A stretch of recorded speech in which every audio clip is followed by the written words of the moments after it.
There are doors a person walks through every evening without knowing they are doors. There are faces one has decided to forget that the body, treacherously, has not. The bell is about to chime. One evening, two pairs of eyes lift at the same moment. We begin. The rain had been falling since 4 o'clock, the kind of London rain that did not so much descend as exist. A fine, persistent veil that softened the gas lamps along the side street into halos of trembling gold. Hermione Granger turned her collar up against it and walked with the particular determination of a woman who had nowhere urgent to be and was pretending otherwise. The café sat between a bookbinder's shop and a closed apothecary, its signs so weathered that one had to know it was there to find it. The Inkwell. A name borrowed, she suspected, from some half-forgotten poet. The door, when she pushed it open, exhaled warmth at her. Bergamot, wood smoke, the faintly metallic sweetness of a kettle that had been kept on a charmed flame too long.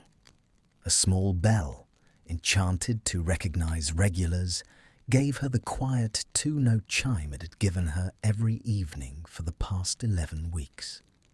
She did not look up at the other patrons. She never did. That was the whole point. Her table was the one beneath the second window, half shielded by a sagging fern whose leaves had begun, in the way of magical house-plants, to develop opinions about the weather.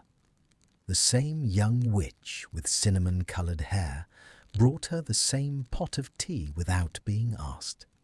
Hermione laid her book open at the marked page, a battered copy of a translation of Apollinaire, the spine creased white at her favourite poems, and let the rest of the world be water against glass.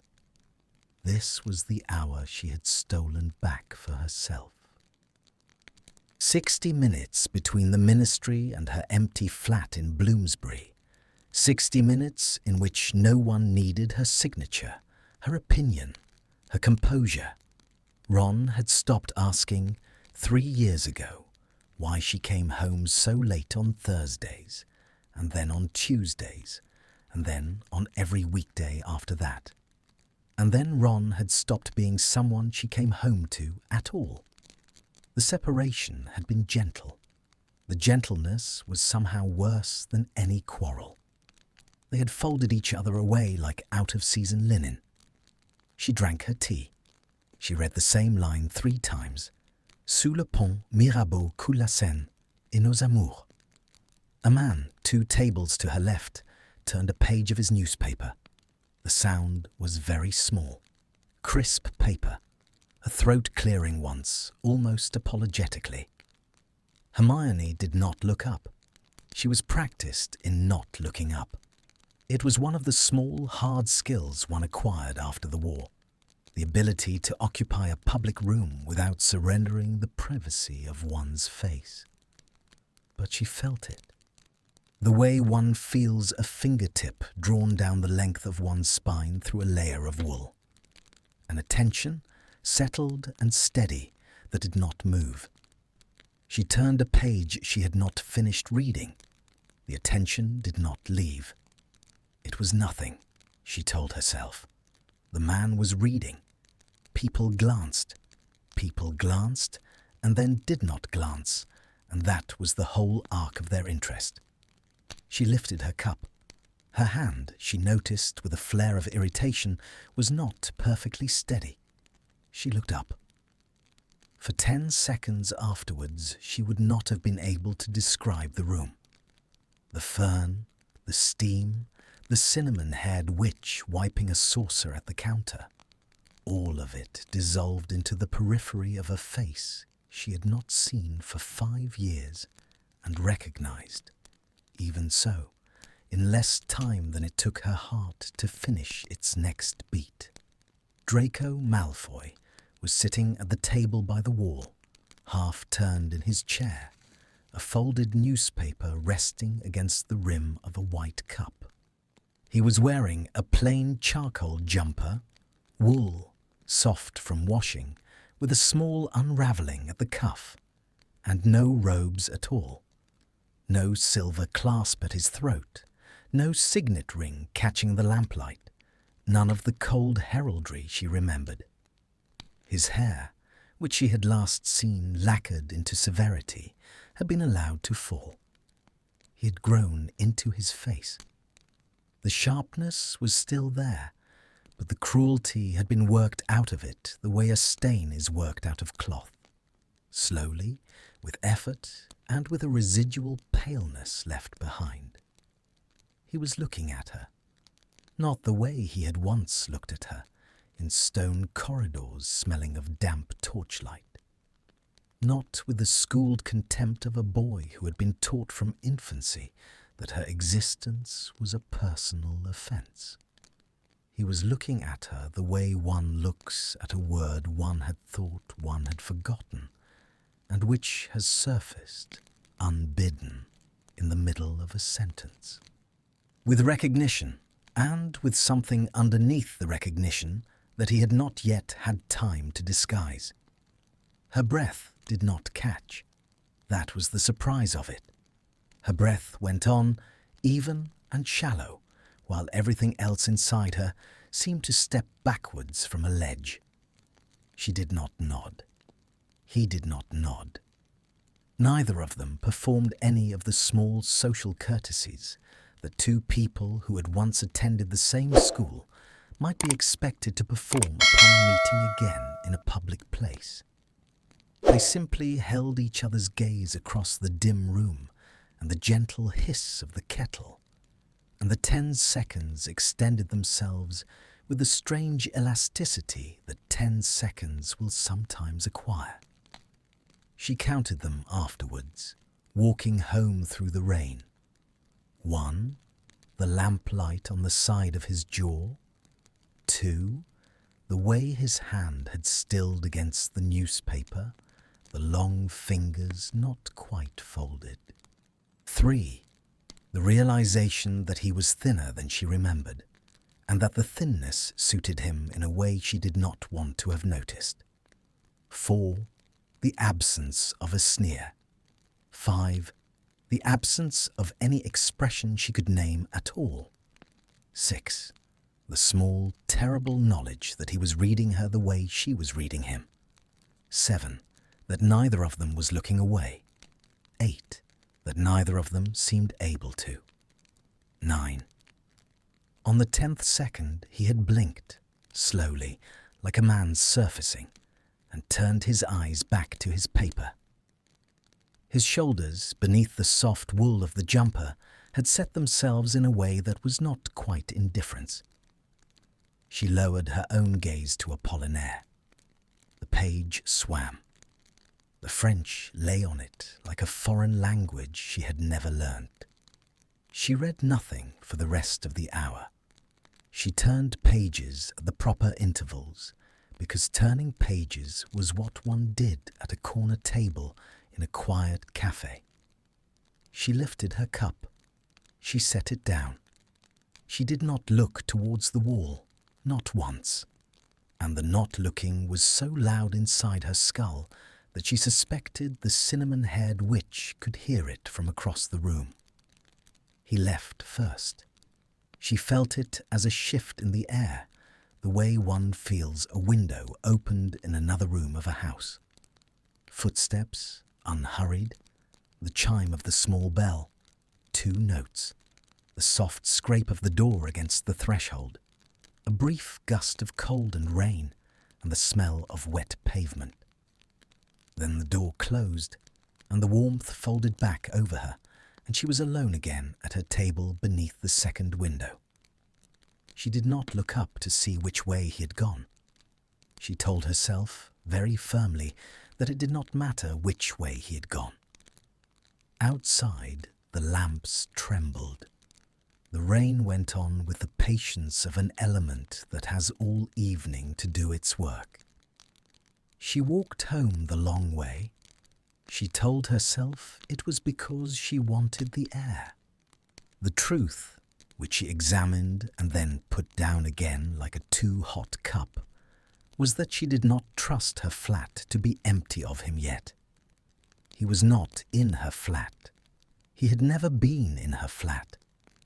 And yet the silence of her own rooms, when she finally turned the key, had taken on a quality she did not remember leaving there that morning, as if something in her had been waiting all day for a particular voice to break it, and now was bracing for the disappointment of its own quiet.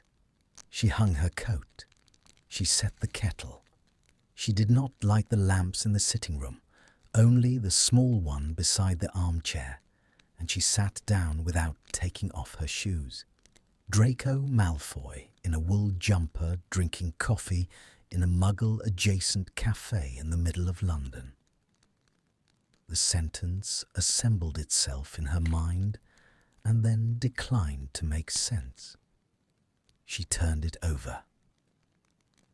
The Malfoy she had known, the boy with the silver-tipped cane, the heir presumptive of an old and rotted dynasty, the trembling figure on the astronomy tower with a wand he could not quite raise.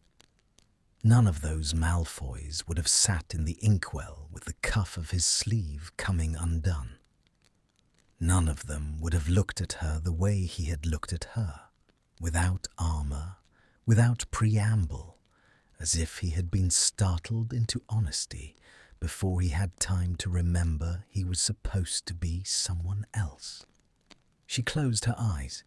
She could still see him, the exact angle of his head, the pale lift of his throat above the dark wool, the hand stilled on the newsprint.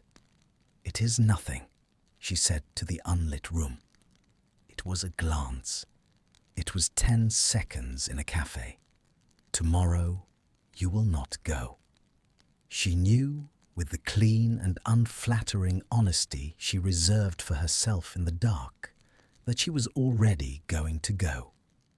The knowing arrived without ceremony, the way a verdict arrives, fully formed, requiring no argument, brooking no appeal. She would put on her coat at the same hour. She would walk the same route. She would push open the door of the inkwell, and the bell would give her its 2 soft notes, and she would not look towards the table by the wall. And he, she suspected, sitting wherever he sat tonight, in whatever rooms he had made for himself after the world he was raised in had been broken open and aired out. He was making the same promise to himself, the same impossible, already broken promise. The kettle whistled. She did not move to answer it. In the kitchen, the small enchanted flame went on patiently doing what it had been asked to do, and the steam rose, and the window panes wept their long, slow tears into the London dark. And Hermione Granger sat very still in her armchair, with her shoes still on, and held, between her 2 cupped hands, the precise and unwelcome shape of a 10-second silence that had refused, and was still refusing, even now, to end. She was at the door of the inkwell at 5 the following evening, and she had been telling herself the entire walk from the ministry that she was not. The rain had thinned to mist. The cobbles wore a high black shine that took the lamplight and gave it back doubled. Hermione paused beneath the bookbinder's awning, ostensibly to settle her scarf, and used the pause to examine the inside of her own ribcage with the cool, clinical attention of a witch checking a draft for impurities. Her pulse was higher than it should have been for so short a walk. The skin at the nape of her neck felt as though it had been brushed against the wrong way.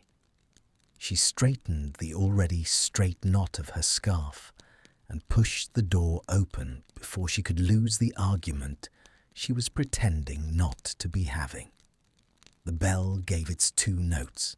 The warmth folded over her. Bergamot, wood smoke, the metallic sweetness of the kettle. The cinnamon-haired witch lifted her chin in mild recognition and reached for the same pot. Hermione did not look towards the wall. She did not look towards the wall as she shrugged off her coat. She did not look towards the wall as she settled into her chair beneath the second window. She laid Apollinaire open at the same creased page and bent her face towards it with a concentration she could feel ringing falsely through her shoulders. He was there. She knew it the way one knows the weather before opening a curtain, by the pressure on the glass, by the particular weight the air takes on when something is waiting on the other side of it. She did not need to verify it. The verification would have been a defeat. She read the same line she had read the night before. Sous le pont Mirabeau coule la Seine. The river ran on. Her teacup steamed. From 3 tables away came the small, crisp turning of a newspaper page. The discipline of not looking was a thing she had taught herself in the war. One could be in a room with someone whose presence threatened to undo one entirely, and one could simply, by force of will, refuse to admit the threat into the architecture of one's face. She had done it across courtrooms. She had done it across crowded receptions at the ministry, where photographers had angled for a shot of the unravelling of the famous war heroine, and had gone home with nothing more remarkable than the back of her well-kept head. She could do it now, across the dim and bergamot-scented room of a café in a London side street. Against the patient weight of a grey gaze, she could feel exactly as one feels, a fingertip resting against the pulse at one's wrist. She lasted 22 minutes. It was not that she looked up. She did not look up.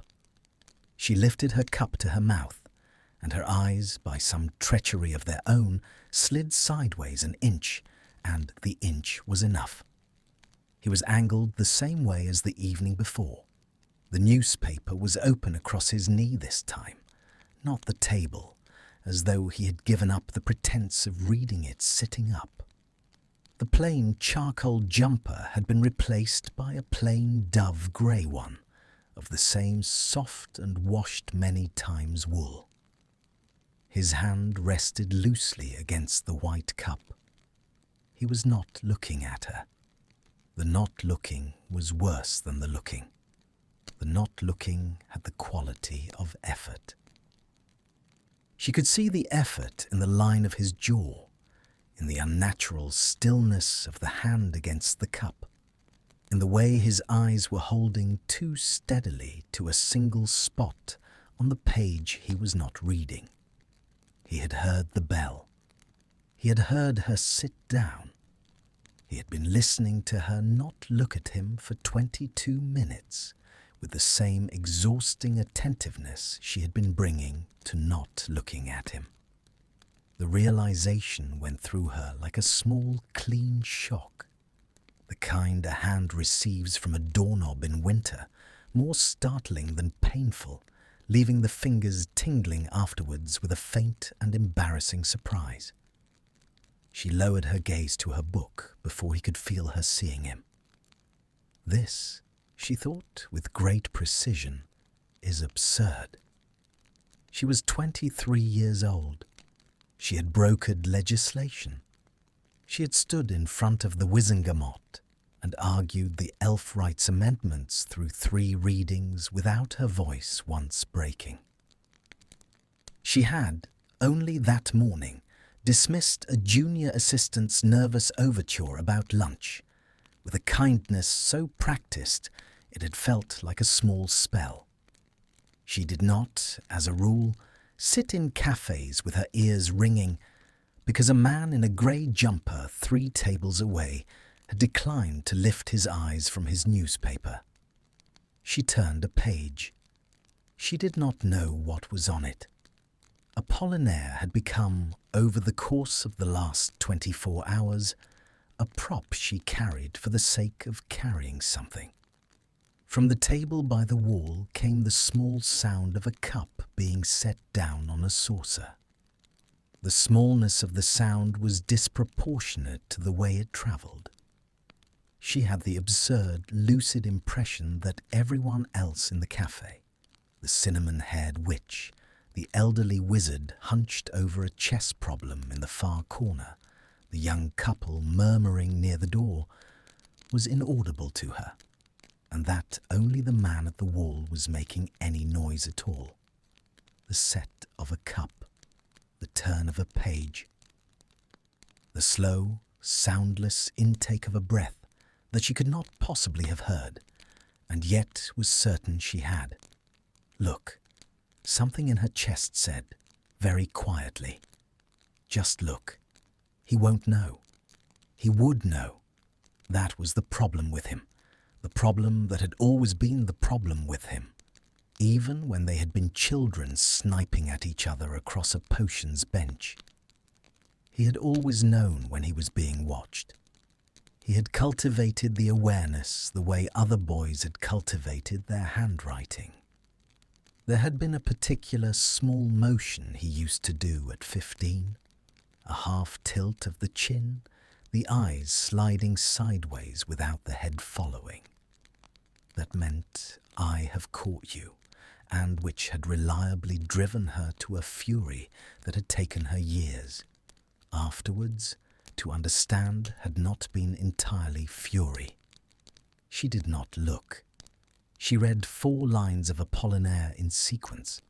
She comprehended none of them. The French unspooled past her like a river she had no intention of crossing. The hour, when she consulted her watch, had passed in a single contracted breath. 12 minutes past 6. She closed her book with the slow ceremony she always used, marked her page with the same blue ribbon, drained the last cooling mouthful of her tea. She rose. She did not, in rising, allow her gaze to flick towards the wall, though every nerve in her right side leaned in that direction with the dumb persistence of a plant towards a window. She lifted her coat from the hook. She fastened the buttons. She turned, by the most rigorously chosen route, towards the door, and in the turning, because the architecture of the room required it, her eyes passed across his table at the exact angle and the exact moment that is lifted to meet them. It was not 10 seconds this time. It was perhaps 2. Perhaps not even that. A clean fracture of a glance, the kind that happens before either party has had time to compose a face for it. His eyes were the same grey she remembered, and not the same grey at all, washed paler at the edges, as though something had been bleached out of them, and something else, fainter and more uncertain, had been allowed to seep in. His mouth did not move. There was no nod, no tilt of the chin, no smallest acknowledgment that they had ever shared a corridor or a classroom or a courtroom or a single one of the long unspeakable nights she had not let herself think about for 5 years. And yet there passed between them, in those 2 seconds, a thing she could not have named under questioning. Not greeting, not apology, not even surprise. They had both forfeited the right to be surprised by each other in this room, having both, evidently, come back to it on purpose. It was something nearer to acknowledgment. You also. Again. As I knew you would be. She inclined her head, perhaps a quarter of an inch. She was not aware of having decided to. His eyelids lowered, perhaps a quarter of an inch, in something that was not quite a returned bow and not quite a refusal. She was at the door. The bell gave its 2 notes. The cold air took her. She walked the length of the side street before she allowed herself to breathe in a way that filled her lungs properly. It became, with a swiftness that she would later find frightening, a habit. By the end of the week, she could no longer pretend to herself, even in the private parliament of her own head, that she did not know she was going. She came at 5. He came at 5, or a little after. The cinnamon-haired witch, who must have noticed by the 3rd evening and had the rare professional grace to give no sign of it, brought tea to one table and coffee to the other, and asked no questions of either of them. Hermione brought Apollinaire on Mondays and a slim volume of Yeats on Tuesdays, and on Wednesdays an essay collection she was meant to be reviewing for the department. And she read perhaps a paragraph of any of them in the course of an hour, and she could not have told anyone what the paragraph had said. They did not speak. They did not nod. The small fracture glance at the door on her way out became the only commerce between them, and even that was not reliable. Some evenings he would not lift his eyes at all, and she would walk out into the lamplit damp with the inside of her chest, feeling oddly hollowed, as if a candle had been blown out in a room she had not realized she had been carrying a candle into. She began, against her own wishes, to notice things. That he was always there before her on Thursdays, which suggested he came directly from somewhere that finished at 4:30. That he ordered his coffee black on weeknights and with a splash of milk on Saturdays, which seemed a frivolous distinction and which she catalogued anyway. That the jumpers, all of them, had the slightly softened shape of garments worn often and washed often and not replaced. And that this domesticity in his dress, in a man whose mother had once been said to send her linens to Paris to be laundered, was perhaps the most disorienting thing about the whole quiet arrangement. That he had taken on the 3rd evening to sitting at the same table by the wall, as though he too had chosen a place in the room and was now defending it. That when he turned a page of his newspaper, he did it with the long-fingered economy of a man who had been raised never to fidget, and that there was, all the same, the faintest tremor in his hand sometimes when he reached for his cup. She did not want to have noticed the tremor. The tremor was not her business. The tremor was a small private fact about a man she had decided 5 years ago to not think about, and the fact that her eyes had now collected it and stored it away in some new and unrequested archive felt like a betrayal of an agreement she had made with herself in the smoking ruins of a courtroom. On the 7th evening, a Friday, the rain finally lifted, the side street under a thin, clean cold that smelled of coming frost. She sat down at her table beneath the second window and discovered that the table by the wall was empty. She did not look at the empty table. She did not look at it for the entire hour. She read Yeats and turned the pages at appropriate intervals, and lifted her cup and set it down, and the empty table behind her right shoulder pulled at her attention with a magnetism so absurd and so undeniable that by the end of the hour she had to set the book aside because the words had become unreadable through it. He did not come. She walked home in the cold, clean dark with her hands shoved into her coat pockets, and a small bewildered ache lodged precisely beneath her breastbone, and she told herself, with the same tired and unconvinced firmness she had been employing all week, that she did not care. She was, she discovered as she turned the key in her door, an exceptionally poor liar in the privacy of her own company. He came back on Monday. She had spent the weekend in the careful, methodical reconstruction of a woman who did not particularly care whether a man in a grey jumper turned up at a café or did not. She had reorganized her bookshelves. She had answered 3 letters from her mother. She had attended a Sunday morning brunch with Ginny in a sunlit kitchen in Holyhead, and had laughed at the right places, and had said nothing at all, about the inkwell, or about anyone she might or might not have seen there. Ginny had watched her over the rim of a coffee cup with the patient, narrow attention of a woman who knew when a friend was performing, and had decided generously not to ask why. By Monday at 5 o'clock, Hermione had persuaded herself that the absence had been a relief, and was carrying the persuasion in front of her like a tray of full glasses she was determined not to spill. The bell chimed. The warmth folded. The cinnamon-haired witch lifted her chin in greeting. He was there. Same wall, same table, same posture.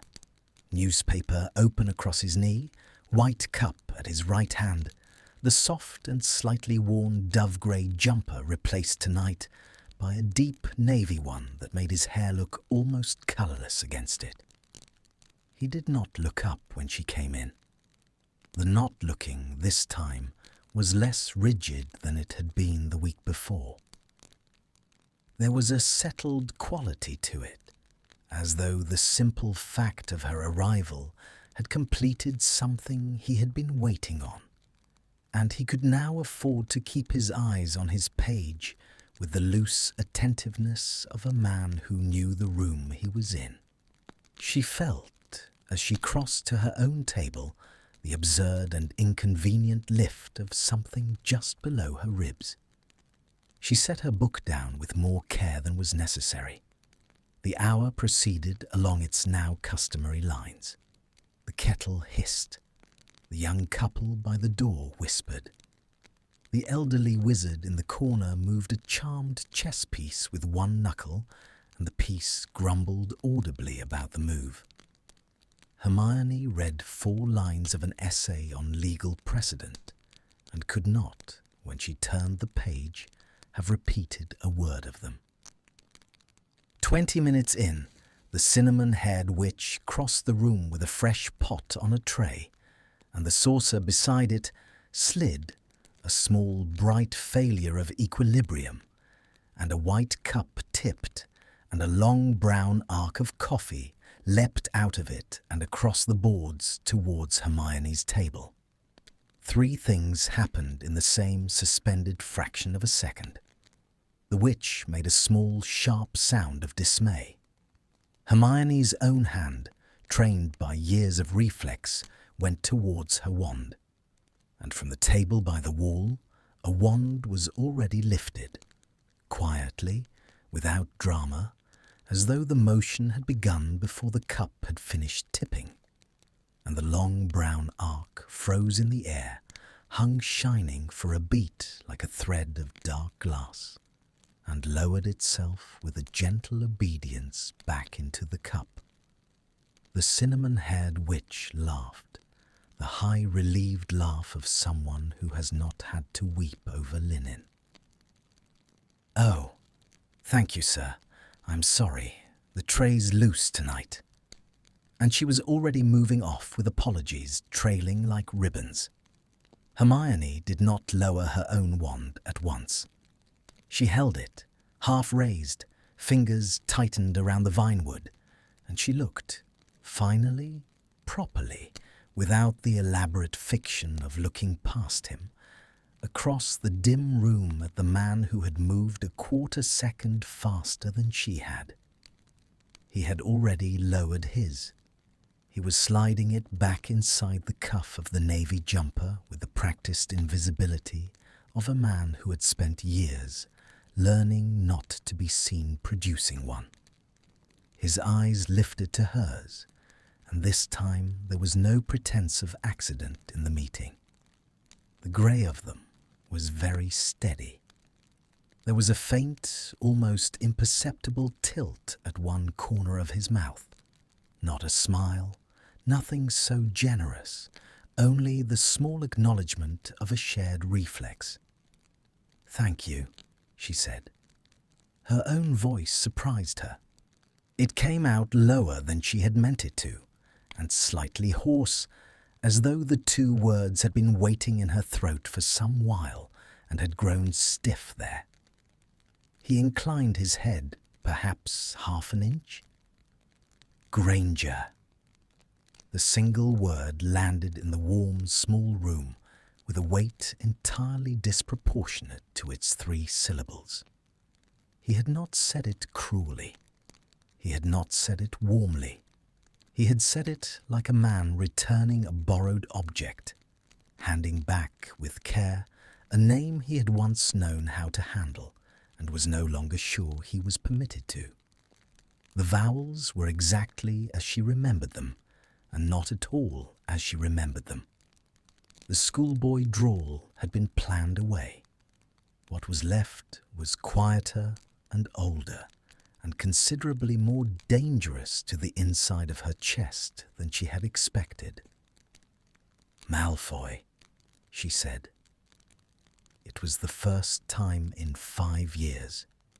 She had said it many times in her own head, in courtrooms, in private.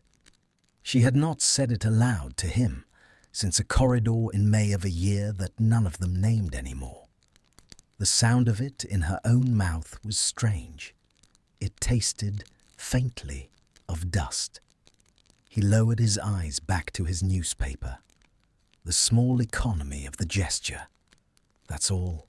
That's enough. We have exchanged the only words this evening required," was so precise that she felt herself almost laugh. Almost. The almost laugh stayed inside her ribs, where it did something complicated and warm. She returned to her essay. She read 3 more paragraphs. She comprehended none of them. It should not have changed anything. It had been 6 words and 1 returned cup of coffee. It had been the most ordinary public courtesy that one stranger might offer another in a café on a Monday night. And yet a partition had been moved, somewhere. A thin, almost invisible partition that had stood between them all the previous week. And the air on her side of the room had taken on the faintly altered quality of air in a house where a window has been opened in a distant room. Cooler, carrying a different smell, reminding the lungs, in some quiet, treacherous way, that there were other rooms in the house at all.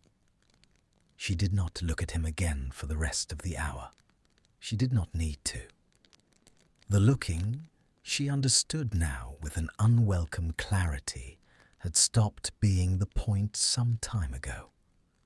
When she rose to leave, she paused beside her own table for a fraction longer than usual, fastening the buttons of her coat with a care that had nothing to do with the buttons.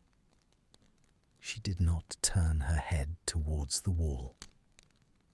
But as she crossed towards the door, her path took her, by the modest geometry of the room, within perhaps 4 feet of his table, and as she passed, she allowed her eyes to drop very briefly to the open newspaper on his knee, the Prophet, folded to the financial pages.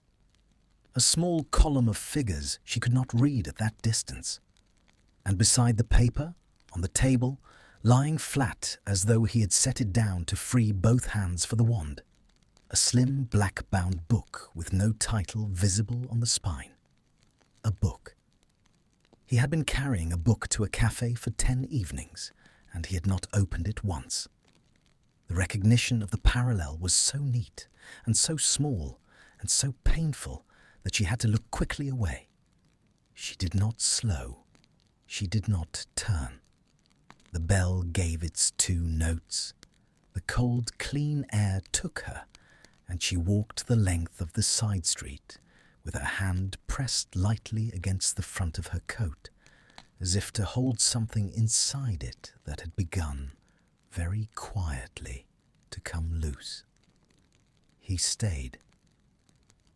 He sat at the table by the wall, and he did not pick up his book, and he did not turn another page of his newspaper for some considerable while. The cinnamon-haired witch, passing with a tray, asked if he wanted his cup refreshed. He nodded without speaking. She brought him a fresh coffee, black, no milk, Mondays, and set it down and went away, and he did not touch it. He was looking at the door, not in any conspicuous way. He had angled his chair over the past week so that the door was at the very edge of his peripheral vision. One did not have to turn one's head to see whether it had opened or closed. He was practiced in this kind of looking. He had been practiced in it since he was 16 years old, and had learned, in the long bad winter at the manor, that survival sometimes came down to whether one could see a door without being seen looking at it. He had not expected to say her name. He had practiced, in the cold private theatre of his own head, every possible variant of what he would say if the moment ever required speech, and Granger had not been among them. He had rehearsed civil nothings. He had rehearsed an apology so spare and so specifically worded that it would close down any conversational opening it pried open. He had rehearsed, in his worst hours, silence. The studied silence of a man who looked through a person as though she were a window onto a slightly more interesting street.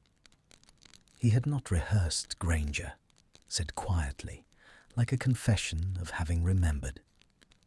He picked up the cup of coffee, found his hand was not quite steady, set it down again.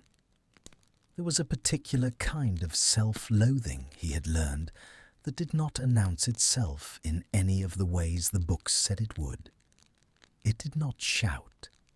It did not produce, in the silver-mirrored mornings of a man's bathroom, any of the operatic scenes he had once half expected of himself. It only sat, low and patient, in the chair across from him at breakfast, walked 3 steps behind him, through every corridor of the ministry where he had taken his quiet post-war job in the obscurest department they could find for him, lay down beside him at night with the absolute fidelity of a long-suffering wife. For 5 years it had been the only company he had reliably kept. And then a woman in a green coat had come into a café in a side street off Diagon Alley and had not looked at him, and the silence that had followed her into the room had felt, for the first time in 5 years, like a silence with a shape in it, a silence that knew, a silence with another person inside it. He had told himself he would not come back. He had come back the next evening. He had come back the evening after that. He had come back by Friday with the lucid and unsparing knowledge that he was no longer pretending the coming back was an accident. And then on Saturday he had not come as a small and useless test of his own discipline, and the test had taught him only that the absence was worse than the presence, considerably worse in ways he did not wish to examine. He had said her name tonight because the cup had tipped, and the witch had been frightened, and his wand had been faster than his judgment, and in the space of 1/4 second, A wall he had been building since 1998 had been breached by the smallest possible spell and the most ordinary possible accident, and Granger had simply walked out of him before he had remembered to forbid it. He sat at the table by the wall with the coffee cooling at his elbow and the unopened book lying on the boards beside it, and he looked at the door she had walked out of as though it might, by some unkindness or some mercy of the laws governing such doors, open again. It did not. The bell gave its 2 notes for the elderly chess player. It gave its 2 notes for the young couple. It gave its 2 notes a 3rd time for the cinnamon-haired witch's husband, come to collect her at closing. It did not give them for her. He gathered his book at last. He folded his newspaper with the care of a man whose mother had taught him to fold newspapers and whose hands had not, evidently, unlearned the lesson. He laid the coins for his coffee on the table and added, after a small hesitation that no one was present to see, a 2nd coin beside the first, for the trouble of a cup that had not, in the end, needed cleaning. He stepped out into the side street. The cold had thinned. The cobbles shone. The lamps trembled with the patience of small flames that have all evening to do their work. He did not know which way she had gone. He stood on the threshold for a long, unmeasured moment, his collar half turned against a wind that was not, in fact, blowing, and the navy wool of his sleeve brushed against the rough stone of the doorframe, and he thought. The storm came in on a Wednesday without warning, as London storms in late autumn sometimes do. A clean black sky at 4 o'clock, a low yellow bruise of cloud at 5, and by 20 minutes past the hour, a wind off the river that took the lamps and shook them on their iron arms like bells. Hermione had walked the last 3 streets to the inkwell, with her coat held tight at the throat and her hair coming undone in long damp ropes around her temples. And by the time she pushed open the door, the rain had begun in earnest. Not the patient veil of the past fortnight, but a heavier, more declarative thing. The kind of rain that drummed on cobbles and silenced conversation, and made the windows of small cafes stream with a wet that looked, from inside, like the slow, continuous weeping of a face. The bell chimed. The warmth folded. The cinnamon-haired witch lifted her chin, glanced once at the streaming window, and said only, "You'll be wanting it hot then, miss," and turned away to the kettle. He was already there. He had taken, she noticed, to coming earlier on the worse weather days. His hair was dry. His shoulders were dry. He had been at the table by the wall long enough that the white cup at his elbow was already half drunk, and the newspaper had been folded twice. He glanced up as she came in, and the glance was not the careful peripheral thing of the previous week. It was direct. It took in the wet of her hair, the unravelling of her coat collar, the small, bright tremor she could feel in her own hands as she fumbled with the buttons, and his mouth set, very slightly, in something that was not concern exactly, only the acknowledgment that concern would have been the next available expression if either of them had permitted it. She nodded to him. He inclined his head. It was the first time she had ever entered the room and made the small mute greeting before she sat down. Some threshold she understood without wishing to name it had been quietly stepped across. The hour passed under the drumming of the rain. The young couple did not come. The elderly chess player did not come. By 5:30, The café held only the cinnamon-haired witch, polishing a saucer behind the counter, a soaked owl steaming on the windowsill, having apparently mistaken the place for a post office. Hermione at her table beneath the second window, and Draco at the table by the wall. She read 4 pages of an essay collection. She comprehended perhaps 2 sentences. The rain went on with the steady industrial roar of an element that had decided to keep at its work until something gave way. At 6:20, the cinnamon-haired witch came out from behind the counter with her apron already untied, and said, with the apologetic firmness of a publican who has run a small establishment through worse weather than this, "I'll need to close a bit early, dears. The flu's been throwing sparks all evening, and I daren't leave it long. You're welcome to wait under the awning till the worst of it passes. Won't be more than 1/4 of an hour, I shouldn't think." Hermione closed her book. She did not look at the table by the wall. She gathered her coat. She paid. She stepped out under the awning of the inkwell, and the door closed behind her with its 2-note chime, and she stood in the dim half-shelter of the canvas, with the rain coming down a foot in front of her face, like a moving wall of black silk. And she heard the bell give its 2 notes a second time, and she did not turn her head. He came to stand beside her under the awning. There were perhaps 3 feet of damp wooden boards between them. Neither of them moved to make the distance smaller. Neither of them moved to make it larger.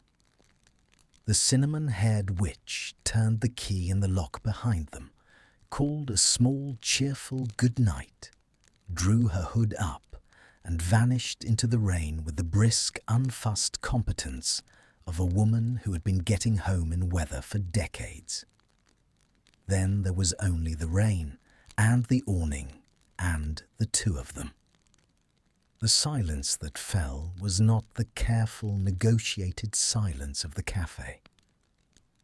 It was a different creature altogether. The café's silence had been bounded by walls, by the presence of strangers, by the small civilizing rituals of cups and saucers and bells. This one had no walls. It opened out into the streaming dark of the side street, and the smell of wet stone, and the faint mineral cold of the river not far off. It was a silence with edges that touched the weather. She watched the rain. She did not look at him. She could feel him at the edge of her sight, the navy cuff of his sleeve, the long pale line of his hand resting against his own coat front, the very still profile turned, like hers, towards the moving wall of water. "You come here every evening," he said. His voice was quiet. The rain almost took it. She did not turn her head.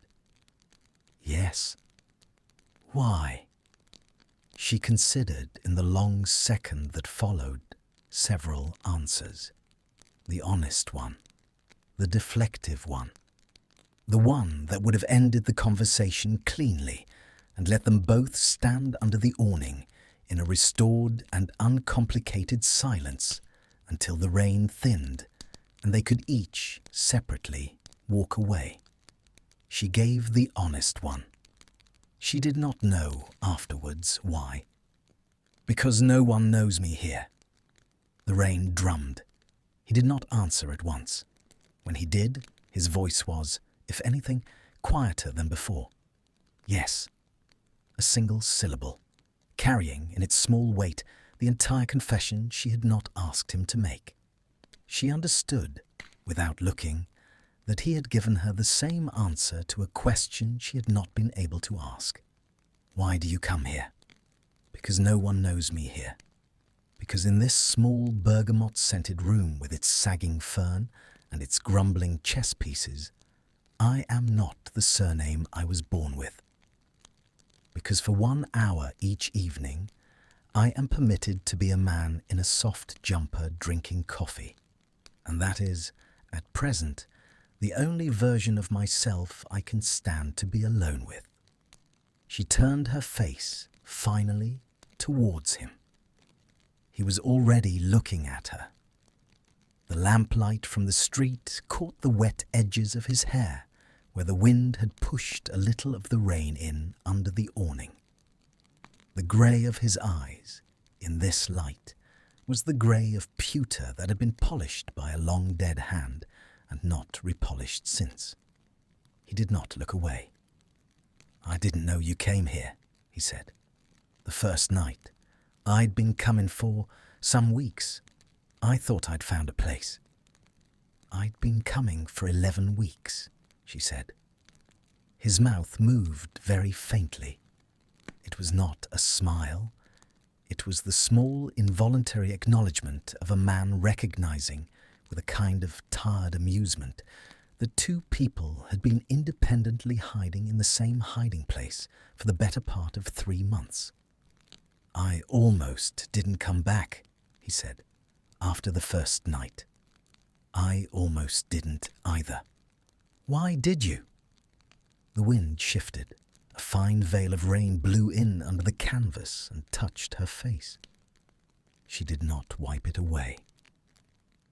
"I don't know," she said, and discovered as she said it that it was true. "I told myself I did. I had quite an extensive collection of reasons by the second evening. None of them were the reason." "What was the reason?" She looked at him. She looked at the navy wool jumper that had been washed too many times, and the long pale hand resting against the lapel of his coat, and the careful, almost ascetic stillness of a man who had taught himself, over the course of 5 quiet years, not to take up more space in a room than he had to. She looked at the small new fact of him, that he was, somehow, here, in this side street, in this rain, in this hour she had stolen for herself, and had thought, until 10 days ago, was entirely her own. "I don't know," she said again, more softly. He nodded once, as though that too were an answer he had been prepared to accept. As though "I don't know" were, in fact, the only honest answer either of them had any business offering each other under an awning in the dark. The rain went on. After a while he said, "Granger," and stopped, and did not seem to know how to go on. She waited. "I am not," he said very slowly, "going to pretend I do not know what is in the air between us at present. I am not certain what it is. I am reasonably certain it is not what it would have looked like in any of the years we knew each other before.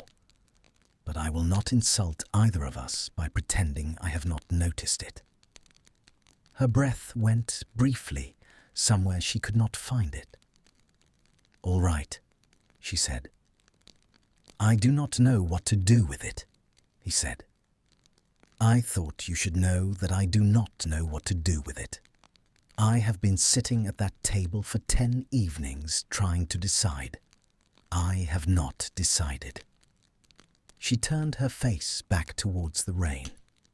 It was easier, for the moment, to speak to the weather than to the man.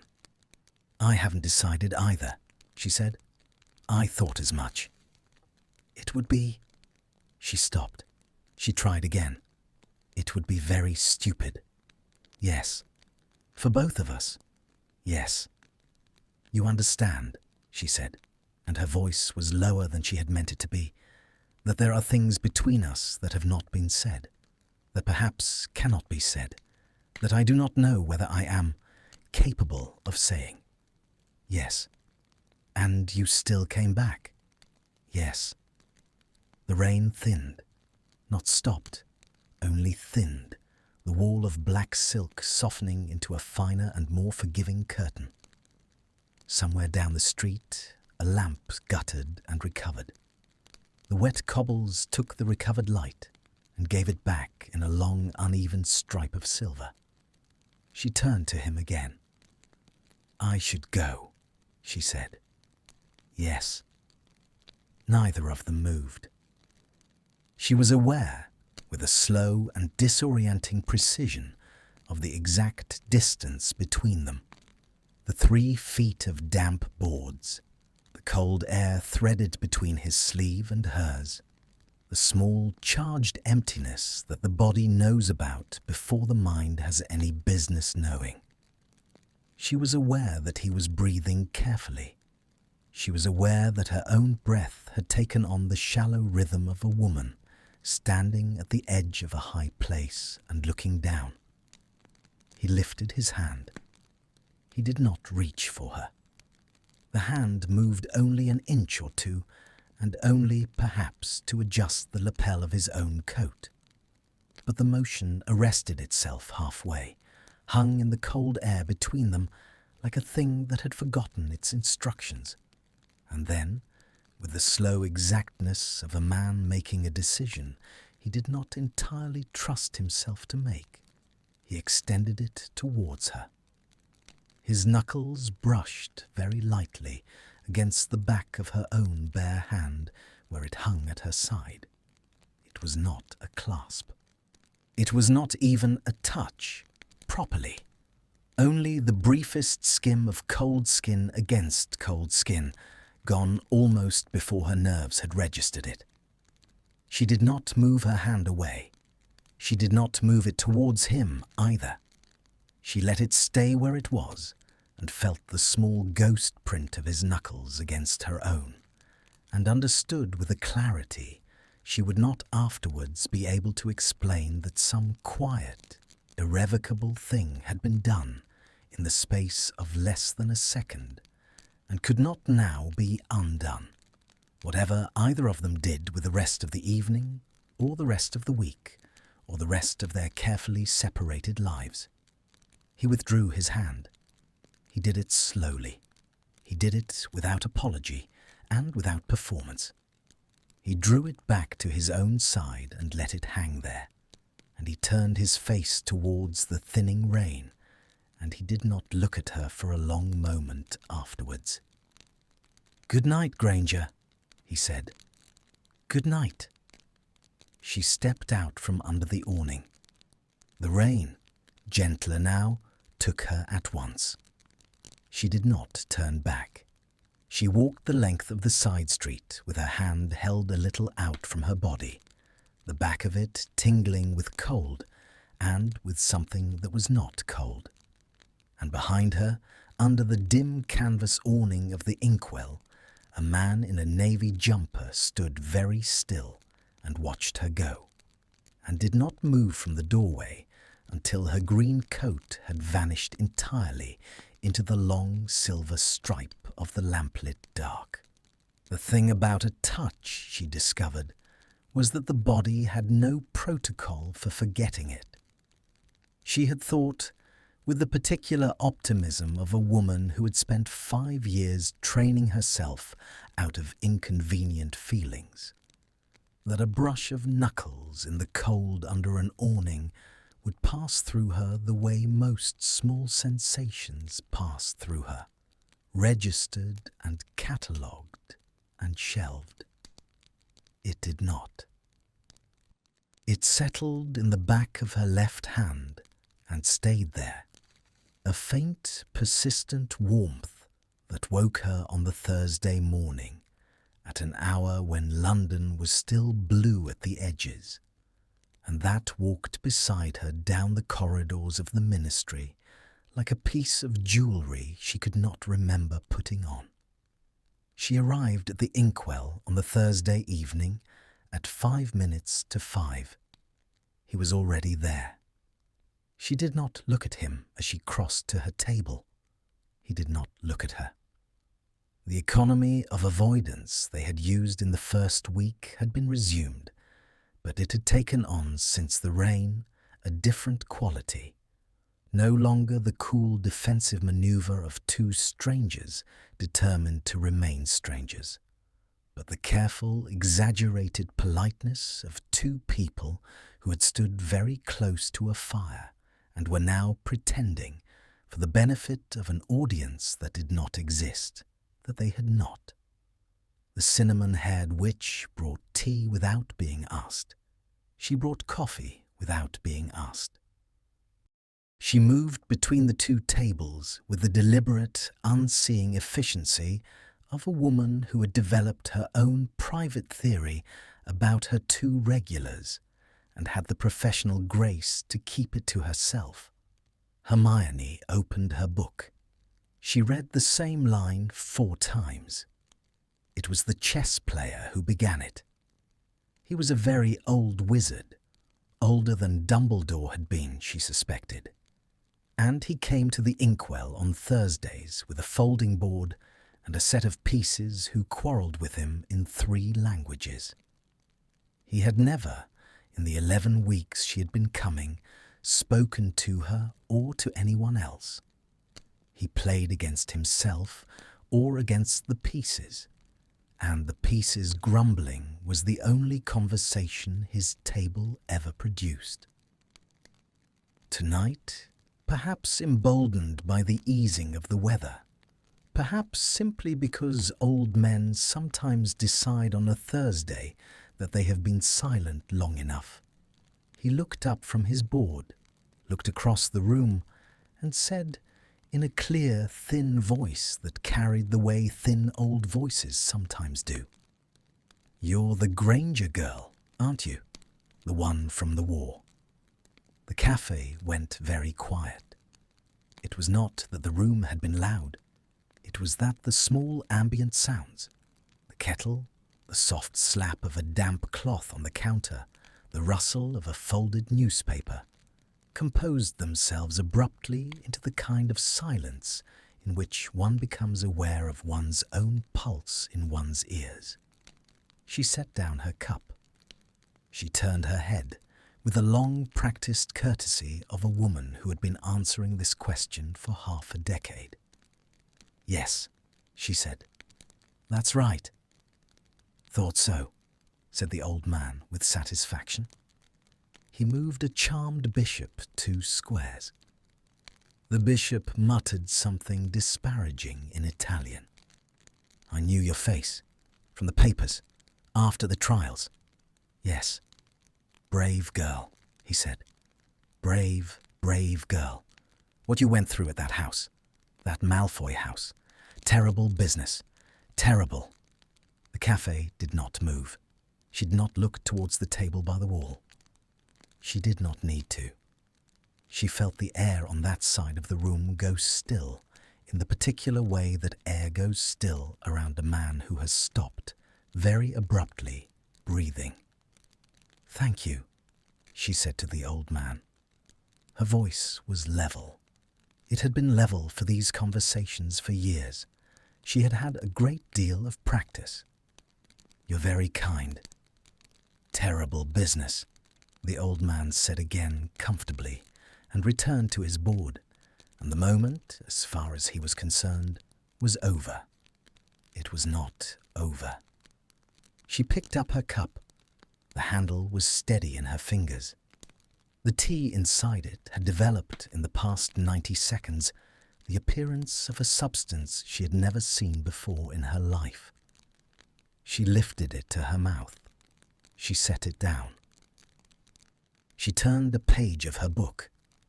From the table by the wall came no sound at all. The hour, what remained of it, became something to be got through. She did not look up. She read sentences without registering them. She was aware, with a hyperacute and almost painful precision, of the man 3 tables to her left, of his stillness, of the unmoving white cup at his elbow, of the newspaper that had not been turned for some considerable while.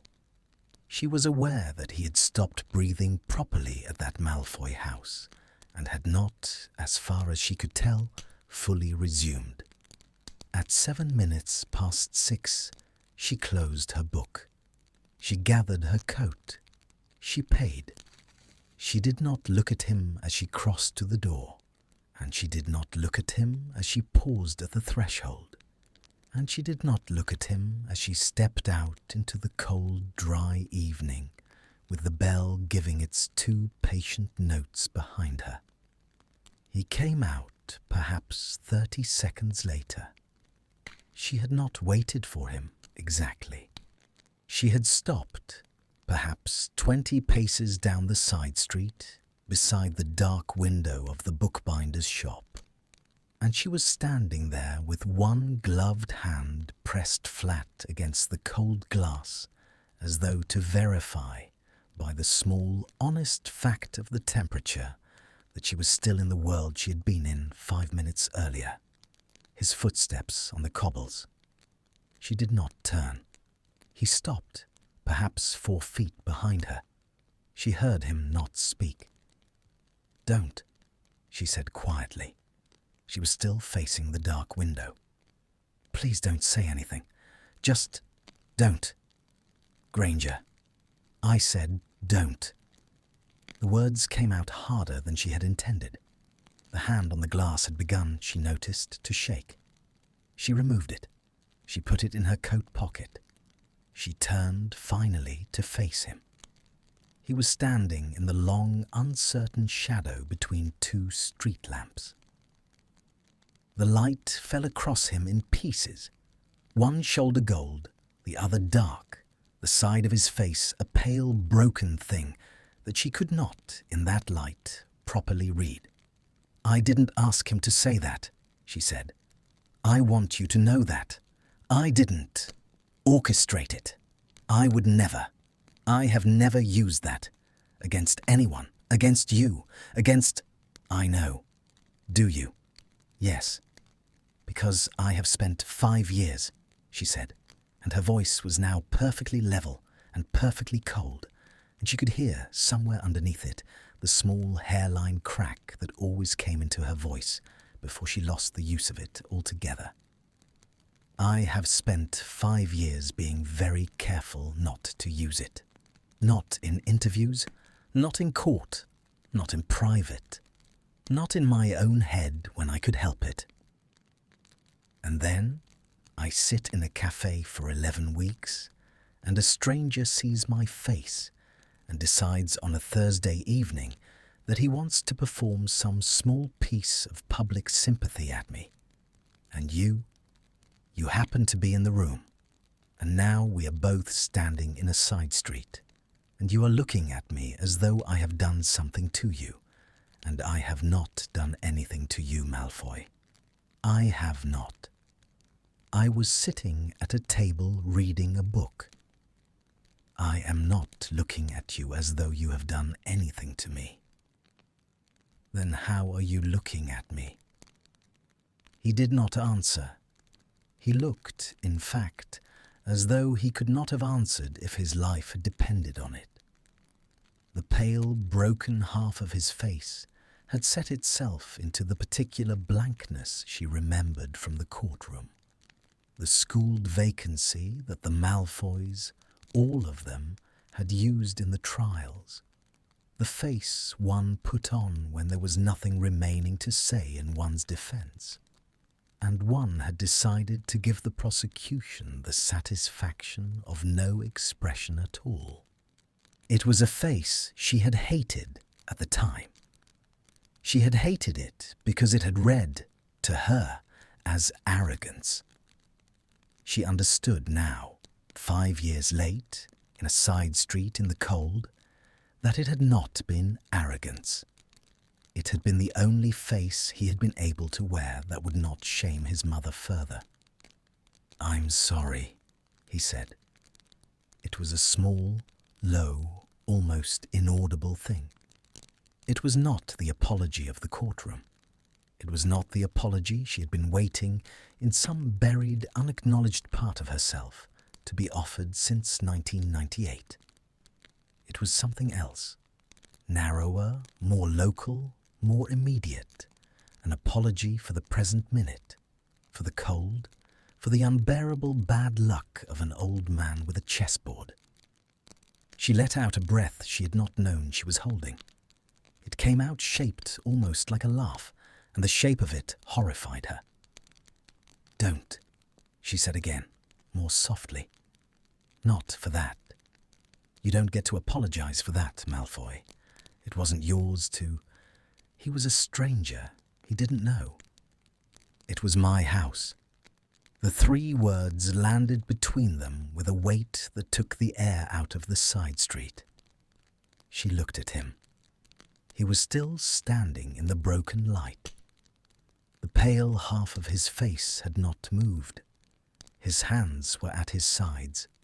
The long fingers were not quite curled into fists. They were held instead in the rigid, carefully neutral position of a man who knew that if he allowed himself to curl them, he would not be able to uncurl them again for some while. "It was my house," he said. "It was my aunt. I was in the room. I was in the room, Granger, and I did not do anything, and that is a fact about me that I have not stopped knowing for one entire day in 5 years, and you do not have to be careful around it on my account, because I assure you, I am not careful around it on yours." The side street was very cold. She did not speak for a long moment. She looked at him. She looked at his hands. She looked at the place on her own left forearm where, under 3 layers of sleeve and coat, the old word was still legible if one knew where to look for it, and which she had not let anyone, not the healers, not Ron, not even on bad nights herself in a mirror, really see for more than a glance in 5 years. "I didn't ask you to," she said. "Be careful around it on my account." "I know. I don't." She stopped. She found, with a small, clean shock, that her voice had thickened. She mastered it. "I don't want your apology, Malfoy. I have never wanted it. I don't know what I want from you. I don't know that I want anything from you.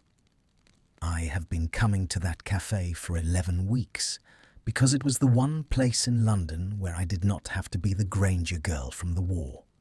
And now you are here, and the old man knows, and the cinnamon-haired witch will know by tomorrow, and the place is spoiled. The place is spoiled, and I do not know whose fault that is. Possibly mine. Possibly no one's. Possibly the old man's with his chessboard. Granger, don't. Granger, look at me." She did not want to. She did, anyway, because some new and disobedient part of her was not, this evening, taking instruction from the older parts. His face had come, in the past few seconds, partially out of its schooled vacancy. There was something underneath it now, something raw and small and badly held. And the raw, small thing was looking at her with a directness that she had not been prepared on a Thursday evening in a side street to be looked at with. "I will not come tomorrow," he said. "If you do not want me to.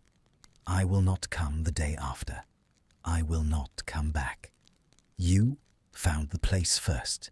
It is yours. I will go and find another café, Granger, and I assure you I will find one, and you will not be troubled by any of this, by me. You will not have to be the Granger girl in front of me again. You will not have to be careful on my account of anything. Is that what you want? It is not relevant what I want. It is relevant to me." She did not know, until she had said it, that it was true. She heard the truth of it land in the cold air between them, and she did not, this time, attempt to call it back. He looked at her. For a long, breathless moment, he simply looked at her in the broken light between the 2 lamps, with the side of his face that was gold and the side of his face that was dark, and she watched something move behind his eyes that she did not have a name for and was not entirely sure she wanted one. He opened his mouth to answer her, and did not.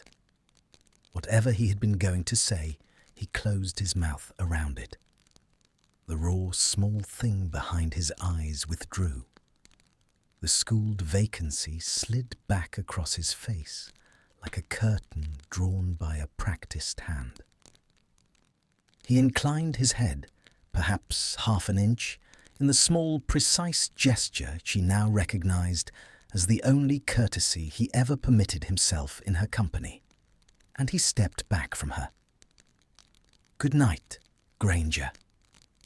She did not answer. He walked away down the side street in the direction of the river, his shoulders held very straight inside the dark coat, his pale head moving in and out of the lamplight in long, uneven flashes, and at the corner he turned without looking back and was gone. She stood beside the bookbinder's window for some considerable time afterwards.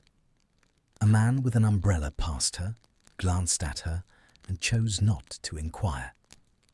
A delivery owl flapped low across the street with a parcel in its claws. Somewhere a clock struck the quarter hour, and then, after what seemed an unreasonable interval, the half.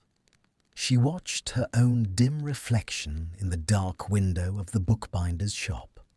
A woman in a green coat with her hair coming undone and one gloved hand pressed against her own mouth, and she did not quite recognize the face that was looking back at her.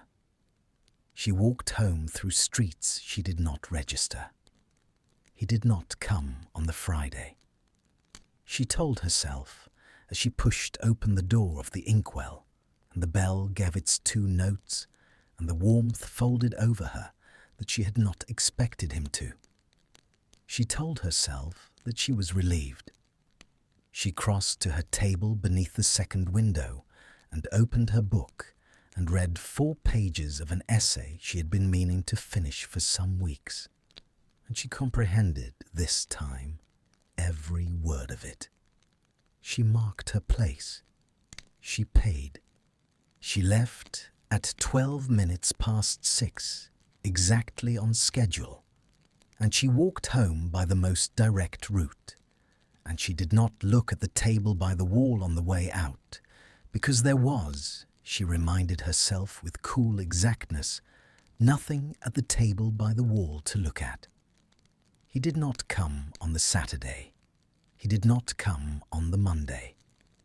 By the Wednesday she had stopped, in any honest sense, pretending to herself about why she was opening the door of the inkwell at 5 o'clock each evening.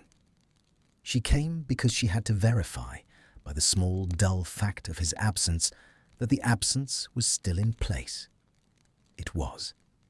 The table by the wall held, on the Wednesday, a thin, tired witch with a satchel of marking. On the Thursday, a young man in ministry blue eating soup he had clearly not chosen for himself. On the Friday, no one at all. The chair sat empty. The wall behind it sat empty. The whole quadrant of the small bergamot-scented room sat empty in a way that the rest of the room did not, and she was forced to acknowledge to herself, in the privacy of her own rib-cage, that an empty chair was a thing with weight. The cinnamon-haired witch, on the second Friday of his absence, brought her teapot to the table and lingered. It was the first time in 11 weeks, and counting, that the witch had paused for any purpose other than to pour. "Your friend's not been in," she said. She said it without inflection. She might have been remarking on the weather. Hermione did not look up at once. She finished marking her place in her book with the blue ribbon. She closed the book carefully.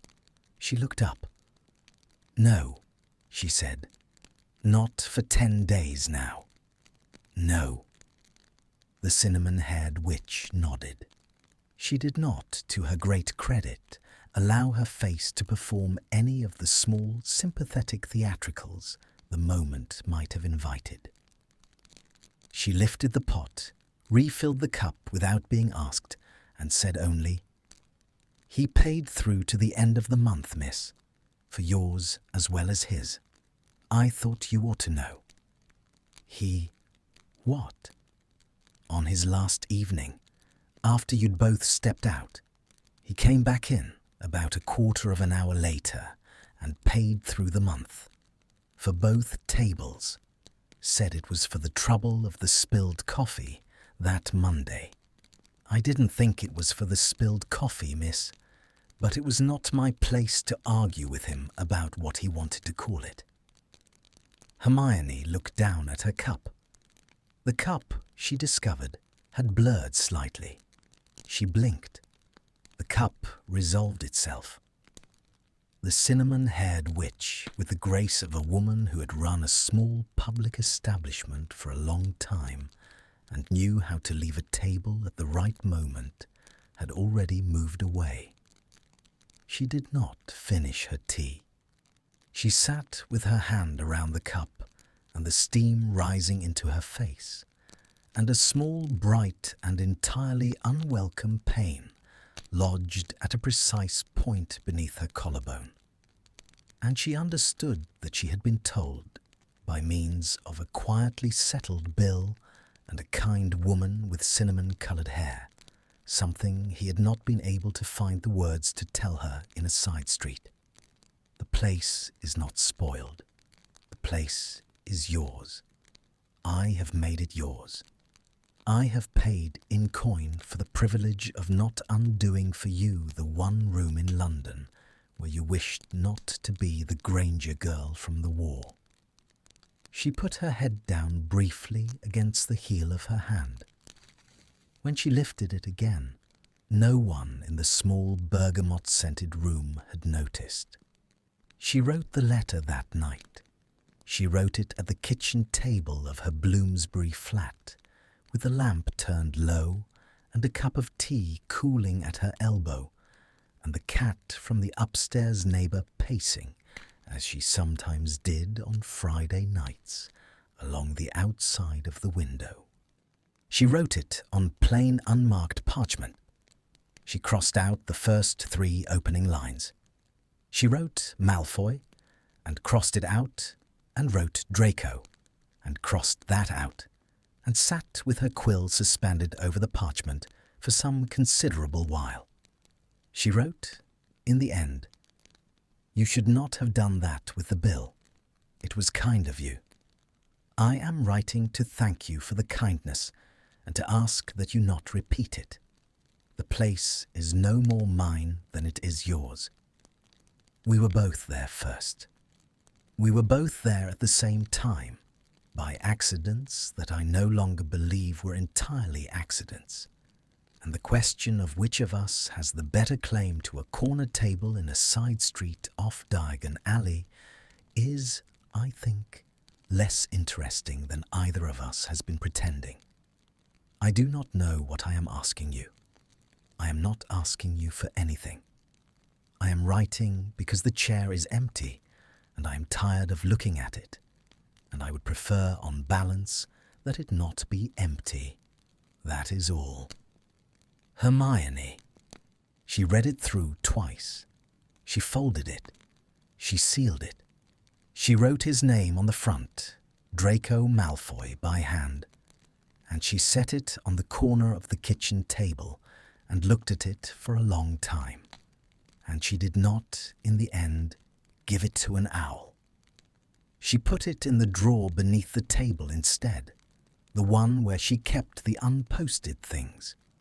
Letters to her father from the years he had not remembered her. Drafts of resignations she had never submitted. 2 birthday cards to Ron she had written and not sent in the year before they had finally let each other go. She closed the drawer. She sat at the kitchen table with her hand resting on top of the closed drawer, and the small bright pain lodged still beneath her collarbone. And she thought, with a clarity that did not give her any pleasure, I am 23 years old, and I am very tired of being a person who puts things in drawers. He, meanwhile, was sitting in a leather armchair in a long, quiet room at the top of a narrow house in a part of London that even most wizards did not know was magical, and he was writing a letter of his own. He had been writing it in various forms for 10 days. The early drafts had been long. The early drafts had used words like unforgivable and understand and no expectation, and had collapsed, each of them, under the weight of their own elaborate apparatus before he had got past the third paragraph.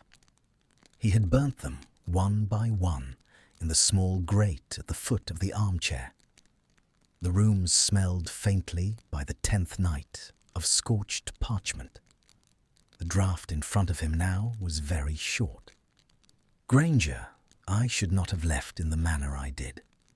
I told you it was not relevant what I wanted. That was a cowardice. What I wanted, and what I want, is to sit at the table by the wall on Monday evening at 5 o'clock. I will not come if you would prefer that I did not. If you would prefer that I did, you do not need to write to tell me. You need only be at your own table at the usual hour. I will know. D. He read it through twice. He did not fold it. He sat with it on his knee, and the quill loose in his fingers, and the small grate at the foot of the armchair throwing a low red light across the parchment. And he thought about the back of her hand, and the cold print of his own knuckles against it, and the unbearable moment in the side street when she had asked him, "Is that what you want?" And he had told her it was not relevant. He set the letter down on the small table beside the armchair. He did not seal it. He did not address it. He did not summon an owl. He went to bed. In the morning, he carried the letter, still unsealed, in the inside pocket of his coat to the ministry, and through the long beige corridors of the obscurest department they had been able to find for him, and through the quiet, conscientious hours of his work, and home again in the late afternoon.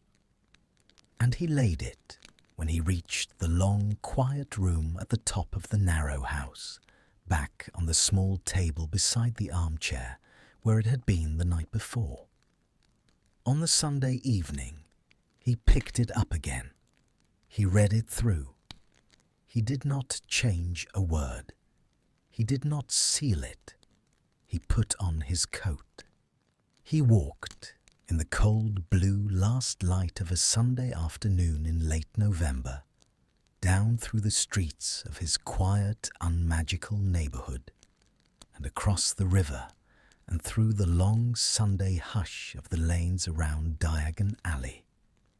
And he came at last to the corner of the side street where the bookbinder's shop sat dark, and the apothecary sat dark, and the inkwell sat with its windows lit, and its sign creaking faintly on its iron arm in a wind that was not quite there.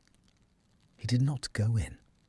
He stood across the street in the shadow of a closed doorway with the unsealed, unaddressed letter in the inside pocket of his coat, and his hands shoved deep into the outside pockets, and his breath rising in small white clouds in the cold. And he watched the lit window of the café for some considerable while, and he did not see her, because it was Sunday, and she did not come on Sundays, and he had, in some buried, unacknowledged part of himself, known that perfectly well when he had set out. He had not come to see her. He had come to see the table beneath the second window where she had sat for 11 weeks, and would, he hoped, He hoped, with a quietness he did not entirely recognize in himself, sit again on Monday. He stood in the cold doorway across the street, and he watched the empty lit window, and he made himself, in the privacy of the long blue evening, the small grave promise that he had been unable to make on parchment. Monday, 5 o'clock, whatever she does. He turned after a while and walked home. The letter, when he reached the long, quiet room at the top of the narrow house, he laid for the third time on the small table beside the armchair. He did not, this time, intend to send it. He understood now that some letters were not for sending. Some letters were only for being written and being read by their author and being kept in a drawer or on a small table or in an inside coat pocket as the only honest record of a thing one had not yet found and might never find the words to say aloud. He sat down in the leather armchair. He looked at the small grate. He did not burn it.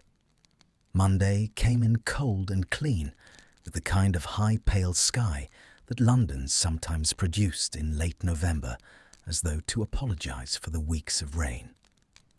The lamps along the side street did not need to work as hard. The cobbles wore a dry shine.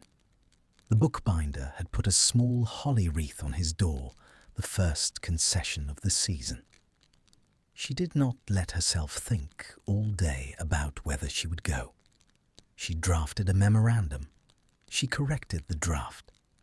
She met with the junior assistant about the elf rights amendments and was, by her own private standards, perhaps a little kinder than was strictly necessary. She ate a sandwich at her desk. She filed 3 reports. At 4 o'clock, she lifted her coat from the back of her chair and put it on with the same ordinary motion she used every evening of her life. And she walked out of the ministry into the cold, clean afternoon. And only when she had walked perhaps 3 streets did she permit herself to notice that her feet had turned, with no particular consultation, in the direction of the side street. She arrived at the inkwell at 2 minutes to 5. The bell gave its 2 notes. The warmth folded over her. The cinnamon-haired witch behind the counter lifted her chin in the small greeting of recognition and did not look towards the table by the wall, which Hermione thought, on reflection, was perhaps the kindest thing the cinnamon-haired witch had ever done for her. The table by the wall was empty. She crossed to her own table beneath the second window. She hung her coat. She sat down. She opened her book, a different one tonight, a slim collection of essays by a witch she had been meaning to read for some time. And she laid it flat on the boards and pretended to herself for perhaps 30 seconds that she was going to read it. Then she folded her hands in her lap and looked at the door.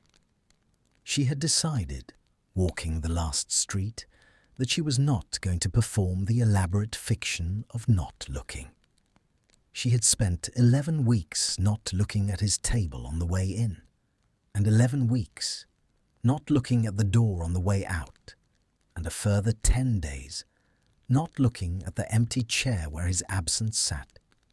And she was tired, bone-tired, in the small, clean way she sometimes recognized in herself only when she had decided to stop something, of the architecture of not looking. If he came, he would come through that door. If he did not come, the door would remain closed. Either way, she would prefer to see what happened to it. The bell gave its 2 notes. A woman with a basket, not him. The bell gave its 2 notes. The elderly chess player who took one look at Hermione gave her a small grave nod of the kind that an old man gives a young woman to whom he suspects, very belatedly, he has been less than thoughtful, and crossed to his own table without further conversation. The chess pieces grumbled at being set out. The old man hushed them. The bell gave its 2 notes. A young witch with a satchel. Not him. It was 11 minutes past 5. She had known, walking in, that he might not come. She had told herself with some firmness that she would not be disappointed if he did not. The telling, she discovered, had not entirely taken. There was a small, bright pressure under her sternum that had been there since she had sat down, and that was, with each passing minute, declining to ease. At 14 minutes past 5, the bell gave its 2 notes a 4th time, and she lifted her eyes, and he was standing in the doorway. He had not, evidently, planned how he would do it. He stood with one hand still on the door and the other at his side, and the cold of the street still on the shoulders of his coat. And he looked across the dim, small room at her, and she looked back at him, and the moment held. 5 seconds, perhaps 6, with none of the elaborate disguise the early moments between them had worn. He closed the door behind him. He did not cross to the table by the wall. He crossed, instead, to her table. He did it slowly. He did it with the careful, almost ceremonial attention of a man performing in public a gesture he had practiced in private. He stopped a pace from her table and waited, and she understood, with a small, clean shock, that he was waiting to be invited. "Sit down, Malfoy," she said. Her voice came out lower than she had meant it to, again. It was, evidently, going to be one of those evenings. He drew out the chair opposite her and sat. He did it without any of the small theatricals. No shrugging off of the coat, no smoothing of the cuffs, none of the protective business that a man might use to give himself something to do with his hands while he composed his face. He simply sat down and folded his hands on the boards in front of him and looked at her. The cinnamon-haired witch, with a tact for which Hermione was beginning to suspect she would never adequately be able to thank her, materialized at the table with a fresh cup, set it down in front of him without a word, poured coffee into it, and went away again. He did not touch the cup. "You came back," she said. "Yes." "On a Monday?" "Yes." "I wasn't certain you would." "I wasn't certain I would either." A small silence. He looked at his hands. He looked up. "I wrote you a letter," he said. "Did you send it?" "No." "I wrote you one as well," she said. "I didn't send mine either." His mouth moved very faintly. It was not a smile again. It was the small, almost amused acknowledgment of a man who had recognized, with a tired grace, that 2 people had been independently failing to post the same letter in 2 different houses across London. "What did yours say?" he asked. She considered the question. She did not consider it for long. "It said that I did not want the chair to be empty." He looked at her for a long, unmoving moment. "Mine," he said something not very different. The bergamot rose between them. The kettle hissed faintly behind the counter. The elderly chess player muttered to a pawn. None of these small ambient sounds this evening was capable of filling the silence between his side of the table and hers. The silence had a different gauge now, and the ordinary sounds of the room slid off it the way rain slides off a polished surface. "Granger," he said, "I am going to say a thing to you. I would prefer to say it once and not have to say it again. I will not be eloquent. I have written this sentence about 40 times in the last 10 days, and it has not improved, and I have given up on improving it. All right. He lowered his eyes to his folded hands. He did not look up again until he had finished. I have spent 5 years, he said, believing that I had nothing to offer anyone and a great deal to answer for, and arranging my life accordingly. I have been adequate at the arranging. I have a job. I have a flat. I have, on most days, sufficient command of myself to pass through a public room without troubling the people in it. I have not, in those 5 years, wanted anything from anyone that I was not prepared to do without. I had decided that the wanting itself was the problem. That if I did not want, I could not make it any worse than I had already made it for anyone. He paused. The long fingers were very still on the boards. And then I walked into this café 11 weeks ago, and I sat at a table by the wall, and a fortnight later, a woman in a green coat came in and did not look at me, and I have wanted, every evening since, to be in the room she was in. That is all. I have not known what to do with the wanting. I have not, until tonight, been certain that I had any business doing anything with it. I am still not certain. But I am not going to pretend any longer that I do not have it. I have given up on the pretending. I do not have the energy for it. I am tired, Granger. I am very tired of pretending.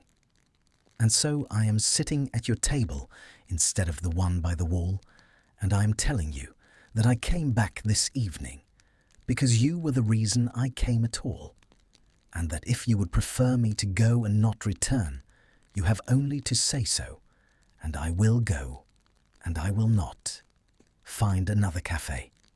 I will not need to. There is no other café. There is only the one with you in it. That is the sentence. That is the one I have been failing to write for 10 days. There, it is said. He did not look up. The room, for a long second, held perfectly still.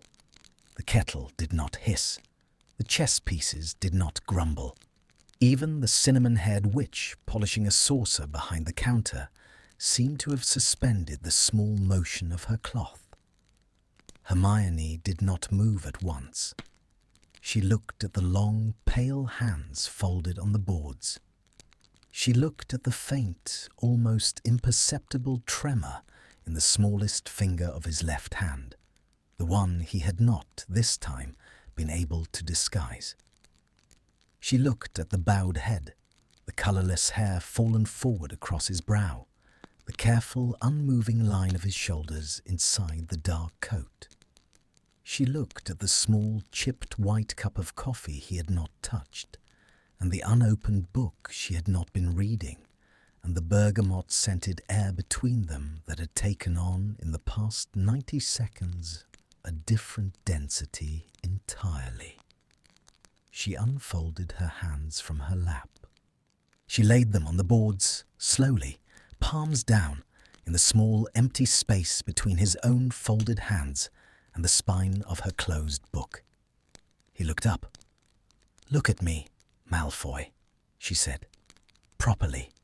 I want to say something, and I do not want to say it to the top of your head." He looked up. The grey of his eyes was not pewter tonight.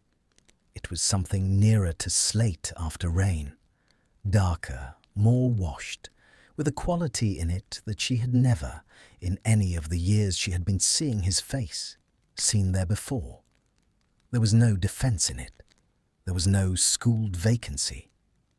There was a man, only, looking at a woman across a small wooden table in a small bergamot-scented room, and waiting with the bare and unprotected attention of a creature that had decided to stop running.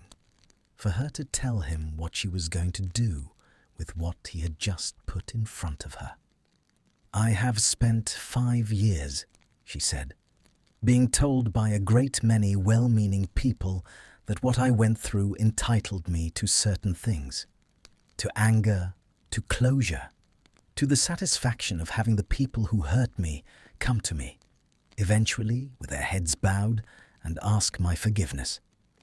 I have never wanted any of those things, Malfoy. I have wanted only to be left alone in a room where no one was performing anything at me, including, in particular, contrition. Granger, let me finish." He let her finish. "I do not want your contrition," she said. "I do not want you to spend our evenings here apologizing. I do not want the war to sit at this table with us. It will sit at this table with us sometimes. I am not such a fool as to think we can keep it out. But I do not want it to be the only thing at this table, and I do not want you to bring it like an offering every time you come. Do you understand me?" "Yes." "What I want—" She paused.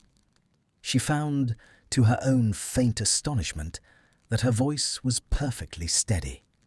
"What I want is for you to come, on Monday and on Tuesday and on Wednesday, and to sit at this table and to drink your coffee and to let me read perhaps 2 paragraphs of a book while you turn the pages of a newspaper you are not reading, and to walk me, on the evenings when it is raining, as far as the corner of the bookbinder's shop, and to say good night, and to come again the next evening. That is what I want. I do not, at present, want more than that. I do not know whether I will want more than that. I am not making you any promises about what I will or will not want in 3 weeks, Malfoy, and I would prefer that you not make me any either." He did not move for a long second. Then he unfolded his right hand from where it lay clasped against his left, and he extended it slowly across the small empty space between them, and he laid it, palm down, fingertips just grazing, across the back of her own. He did not close his fingers. He did not press. He let the weight of his hand rest lightly against the cool back of hers, and he looked at her over the small bridge of their joined skin, and he said, very quietly, "All right, Granger. Monday and Tuesday and Wednesday. I will come." She turned her hand over beneath his. She did it without ceremony. She lifted her palm to meet his palm and let her fingers fold gently around the sides of his hand, and she held it, only held it, the first deliberate touch either of them had ever offered the other in the whole long history of their acquaintance, across the small scarred wooden table in the small bergamot-scented room. His fingers, after a beat, closed around hers in return. Neither of them spoke for some considerable time. The cinnamon-haired witch behind the counter resumed the small patient motion of her polishing cloth and pretended, with the great professional kindness for which Hermione had long since stopped attempting to thank her, to be looking entirely the other way. Winter came in honestly after that.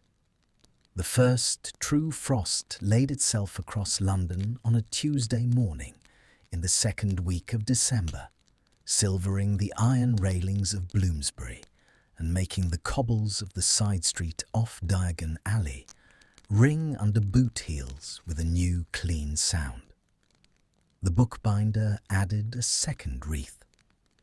The apothecary, evidently encouraged by his neighbour's example, unboarded his window for the first time in months and put a row of small blue bottles in it that caught the early dark like a string of beads.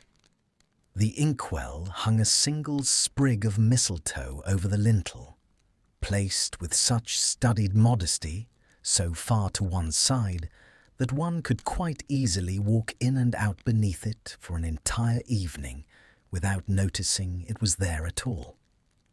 They noticed it, both of them, on the first evening it appeared. Neither of them mentioned it.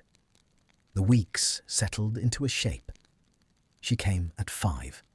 He came at 5, or a little before.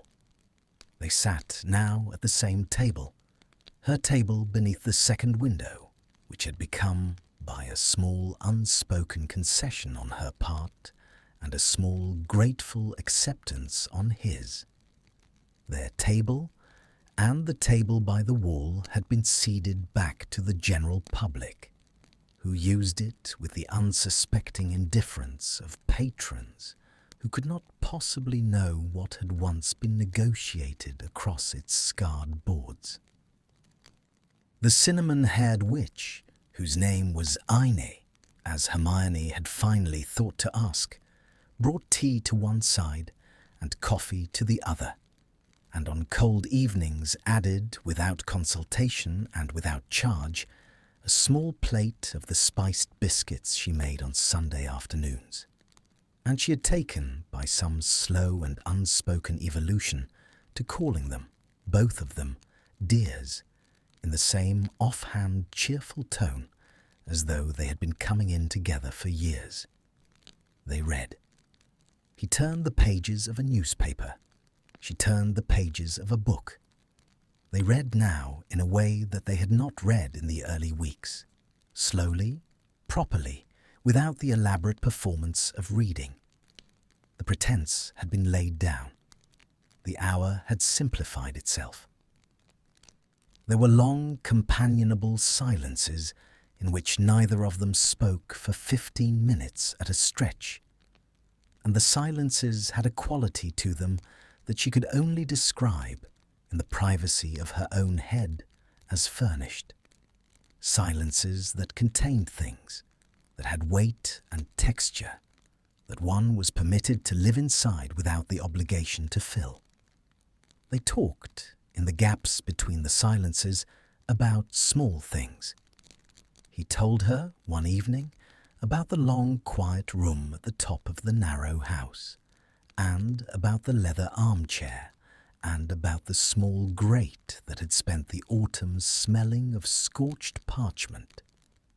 And he did not tell her what he had been burning, because he did not need to. She told him, on a different evening, about the drawer beneath the kitchen table, and about the unposted letters, and about the cat from the upstairs neighbour. They talked about books. He had been reading, he confessed, an extraordinary number of Muggle novels in the past 3 years, having found that they made fewer assumptions about him than the magical ones did. They talked about Ina's spiced biscuits. They talked about the chess pieces, who had begun, by mid-December, to take an interest in their table and to mutter speculative things in 3 languages whenever Hermione laughed. They did not talk very much about the war. It came in, sometimes, the way she had warned him it would. A stray remark, a date on a calendar, a name in the paper. When it came in, they let it sit at the table for as long as it needed to sit there, and they did not perform for it, and they did not perform for each other.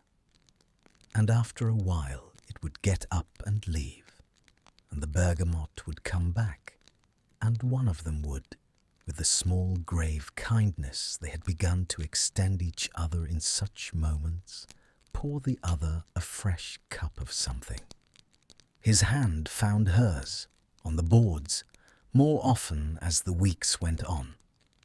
He never made a production of it. He would lay his hand down, palm up, in the small empty space between his cup and her book, and leave it there, and she would, after a moment or a minute or a quarter of an hour, lay her own down on top of it. Sometimes she laid it down at once. Sometimes she let him wait. He did not, in either case, hurry her.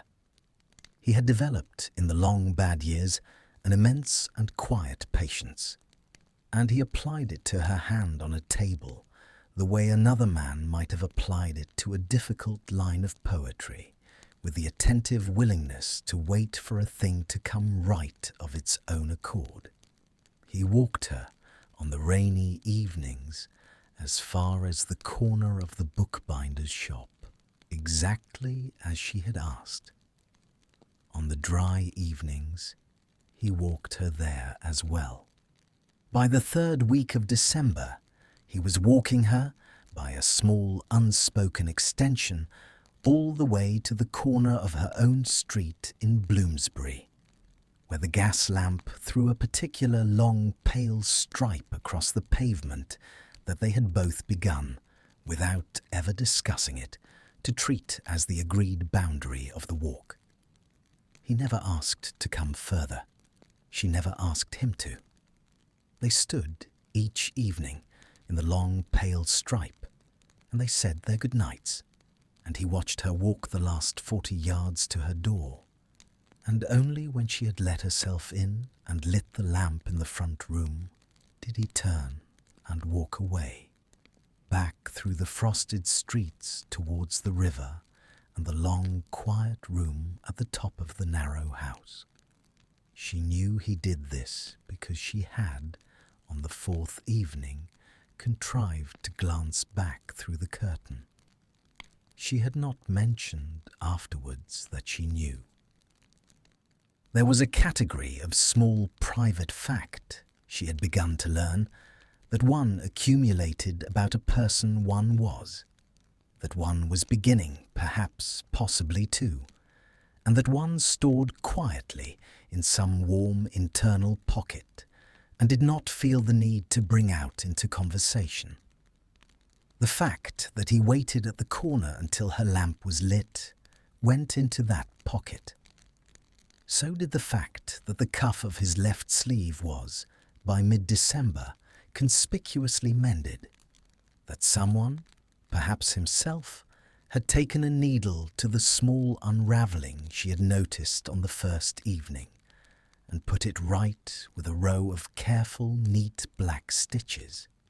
So did the small fact that he had begun, in the second week, to order his coffee with a splash of milk on weekdays as well as Saturdays, and that he had done it, she suspected, because he had once seen her take her tea that way, and had filed the preference for reasons he had not bothered to examine. She did not say, "I see you." She did not need to. The seeing was the thing. He, for his part, saw her.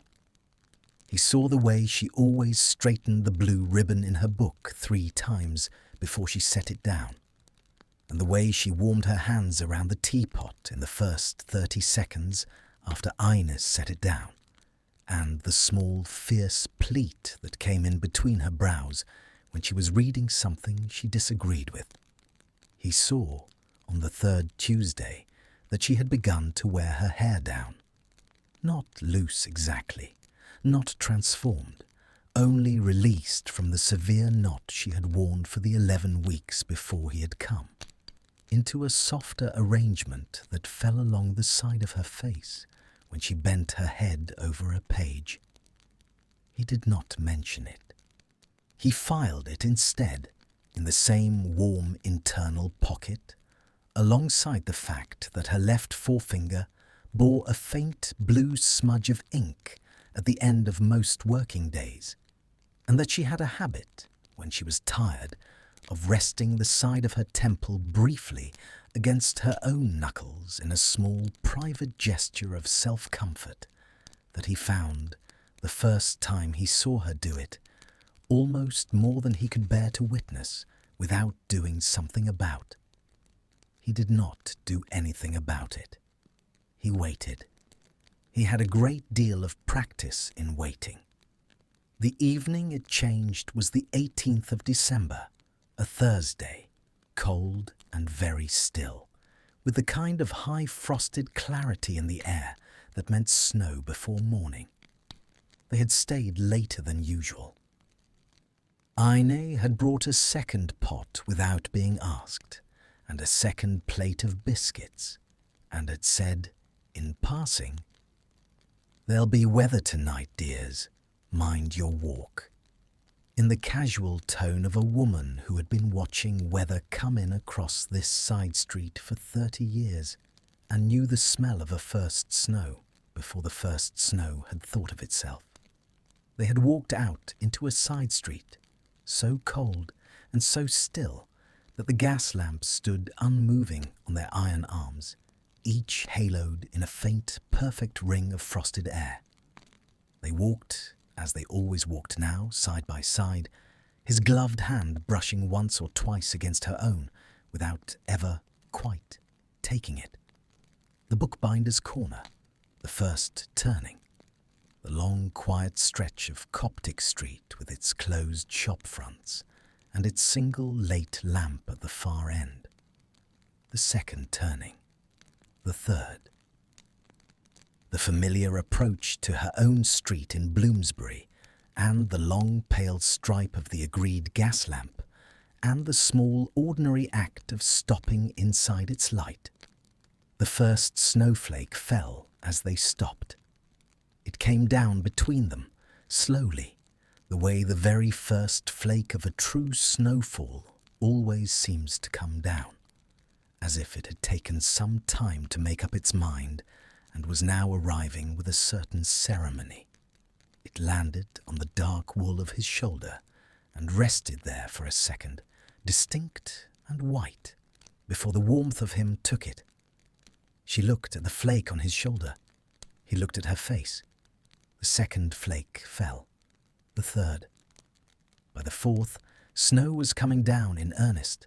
Slow, fat, unhurried flakes, the kind that did not melt on contact but settled and rested and accumulated. The gas lamp above them caught the falling snow and turned it for a moment into a slow column of gold dust descending around them in a small private weather. She did not move to go. He did not move to leave. "Granger," he said. His voice was very quiet. The snow took it gently. "Yes, I am going," he said, "to ask you something. I am not entirely certain how to ask it. I would like to warn you, before I ask it, that I have no particular plan for what to do if the answer is no, and so I would ask, as a kindness, that you not feel obliged on those grounds to say yes." She felt, somewhere very low in her chest, a small, bright, slow thing begin to lift. "Ask, Malfoy." He looked at her. The snow was in his hair now, fine as sugar against the pale, colourless strands, and on the collar of his coat, and on the curve of his cheekbone where the gold light caught it. His eyes were very dark in the cold. The grey of them, in the falling snow, had taken on the quality of slate seen through water. "May I," he said, "kiss you?" She did not answer in words. She lifted her gloved hand, slowly, and laid it against the side of his face, the cold, soft leather of her glove against the colder, smoother skin of his jaw, and she stepped in the small, private, gold-dusted column of snow under the gas lamp, the half-step that closed the distance between them. He bent his head. He kissed her with the same long, careful patience with which he had laid his hand on the boards beside her cup for 3 weeks, and waited for hers to come down on top of it. He kissed her without hurry. He kissed her with the small, almost trembling restraint of a man who had, at some point in the long, quiet years, given up the expectation of ever being permitted to kiss anyone, and who was, in consequence, treating the permission like something fragile he had been handed by an unexpected hand. Her mouth was warm. His was cool. The snow came down around them in its slow gold column. She felt his hand, after a moment, lift and settle very lightly against the side of her own face, mirroring hers, glove against the curve of her jaw, his thumb just brushing the corner of her mouth. And she felt, in some small and final inner place that had been waiting for some while to be permitted to do so, a quiet thing give way. When they drew apart, neither of them stepped back. His forehead came down slowly to rest against hers. They stood in the long pale stripe of the gas lamp, with the snow settling on their shoulders and in their hair and on the toes of their boots, and they did not speak for some considerable time. "Granger," he said at last, very low. "Yes. I do not know what I am doing." "Neither do I." "Is that acceptable?" She lifted her face from his by perhaps an inch, enough to look at him properly, and she smiled, the first true unguarded smile she had given him in the whole long history of their acquaintance, the smile that she had not, she suspected, given anyone in some considerable while. "Yes, Malfoy," she said, "that is acceptable." The snow came down. After a long moment she stepped back from him, only one step, not far, still well within the long pale stripe of the lamp, and she held out her gloved hand. He looked at it. He took it, her fingers folded around his, and his around hers, and they stood for a moment more in the small private snowfall. "Walk me to the door," she said. He walked her to the door. At the door she paused with her key in her hand, and she turned to him and she said, "Tomorrow, 5 o'clock, the table by the window. I will be there. I know." She let herself in. She lit the lamp in the front room. She crossed to the window. She drew back the curtain. He was still standing at the corner in the long pale stripe of the gas lamp, with the snow settling on the dark wool of his shoulders, and a small, unmistakable smile. Small, unmistakable, the first she had ever seen on him in her life, at the corner of his mouth. She lifted her hand to the glass. He lifted his to her. Then he turned and walked away through the falling snow towards the river, and she let the curtain fall, and she stood for a long moment in the warm lit room with her hand still pressed against the cool glass. And she understood, with a quiet and entirely uncomplicated certainty, that the chair at the table by the window would not be empty tomorrow, and that nothing about her life, nothing she could yet name, nothing she could yet plan for, nothing she had any intention of trying to control, was going to be quite the same again. Outside, the snow went on falling. Inside, she smiled and turned away from the window and went to put the kettle on. Spring came late that year, and shyly, the way spring sometimes comes to London after a long winter, a green softness in the plane trees of Russell Square one Tuesday morning that had not been there on the Monday, a particular new smell to the early air on the Embankment, the small clean shock of a crocus pushing up through the frost-blackened earth of a window box in Bloomsbury, without anyone having quite noticed it was preparing to. It had been 4 months. 4 months since the gas lamp on the corner of her street, and the slow gold column of falling snow, and the small, careful, patient kiss of a man who had not, in some considerable while, expected to be permitted to kiss anyone.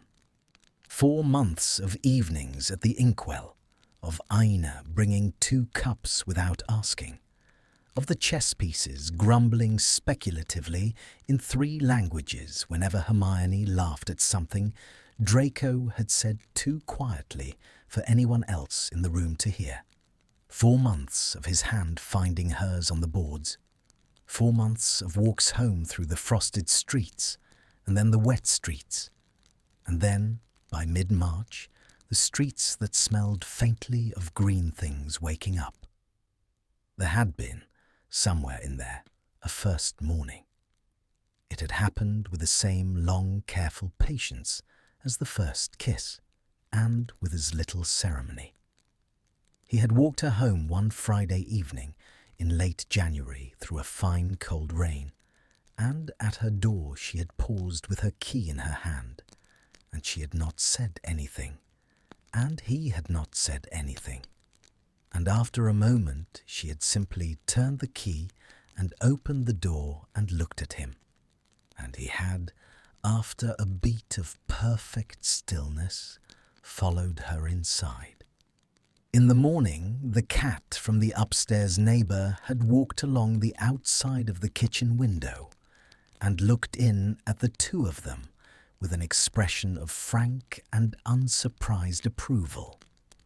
And Hermione, sitting across the table from a man in a borrowed dressing gown of hers that was 3 sizes too small for him, and who was attempting, with grave concentration, to butter a piece of toast in a kitchen he had not yet learned the geography of, had laughed, really laughed, the small, unguarded laugh that she had been letting out in his company more and more often through the winter, and had understood, in a small, clean way, that some long-shut door inside her own life had been quietly and permanently opened.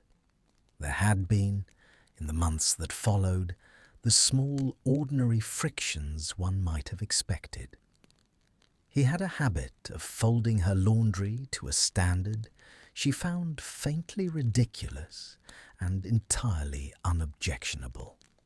She had a habit of leaving books open face down across every horizontal surface of her flat, and he had a habit, the first 3 or 4 times, of closing them and setting them upright with a marker in them, until she had explained to him with great patience that this was a violation of a system, and that the system, however irrational it appeared to him, was hers. And he had, after that, left her books precisely as he found them, even when this required him to eat his breakfast around an open copy of a treatise on goblin legal precedent. There had been one evening in February that had not been easy. The papers had run something, a small, unkind thing on an inside page, nothing libellous, only the sort of speculation that follows when a witch in a green coat and a wizard in a dark one are seen for the 4th Tuesday run-in, leaving the same side street café. And she had come home to find 3 letters from journalists pushed under her door, and one furious letter from a former colleague who had taken it upon himself to be furious on her behalf. She had not opened any of them in front of him. She had read them later, alone, in the bathroom with the door locked.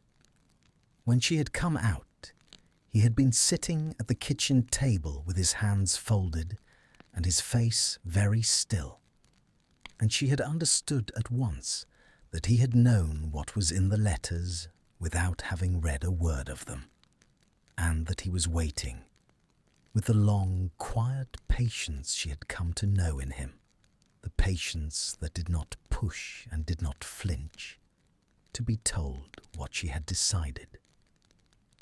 She had decided, standing at the bathroom mirror with her hand against her own throat, that she was not going to let 3 letters and a paragraph in an inside page take from her something she had earned by sitting across from him in a small bergamot-scented room for an entire winter. She had come out of the bathroom and crossed to the table and laid her hand on the top of his head, briefly, in the small gesture that they had developed for the moments when there was nothing in particular to say but a great deal that needed, anyway, to be communicated. And he had reached up and taken her wrist, very lightly, and held it for a beat against the side of his own face. And the matter between them had been settled. The matter had taken, in the wider world, somewhat longer to settle. But the wider world, they had discovered, could be made to wait. And now it was May.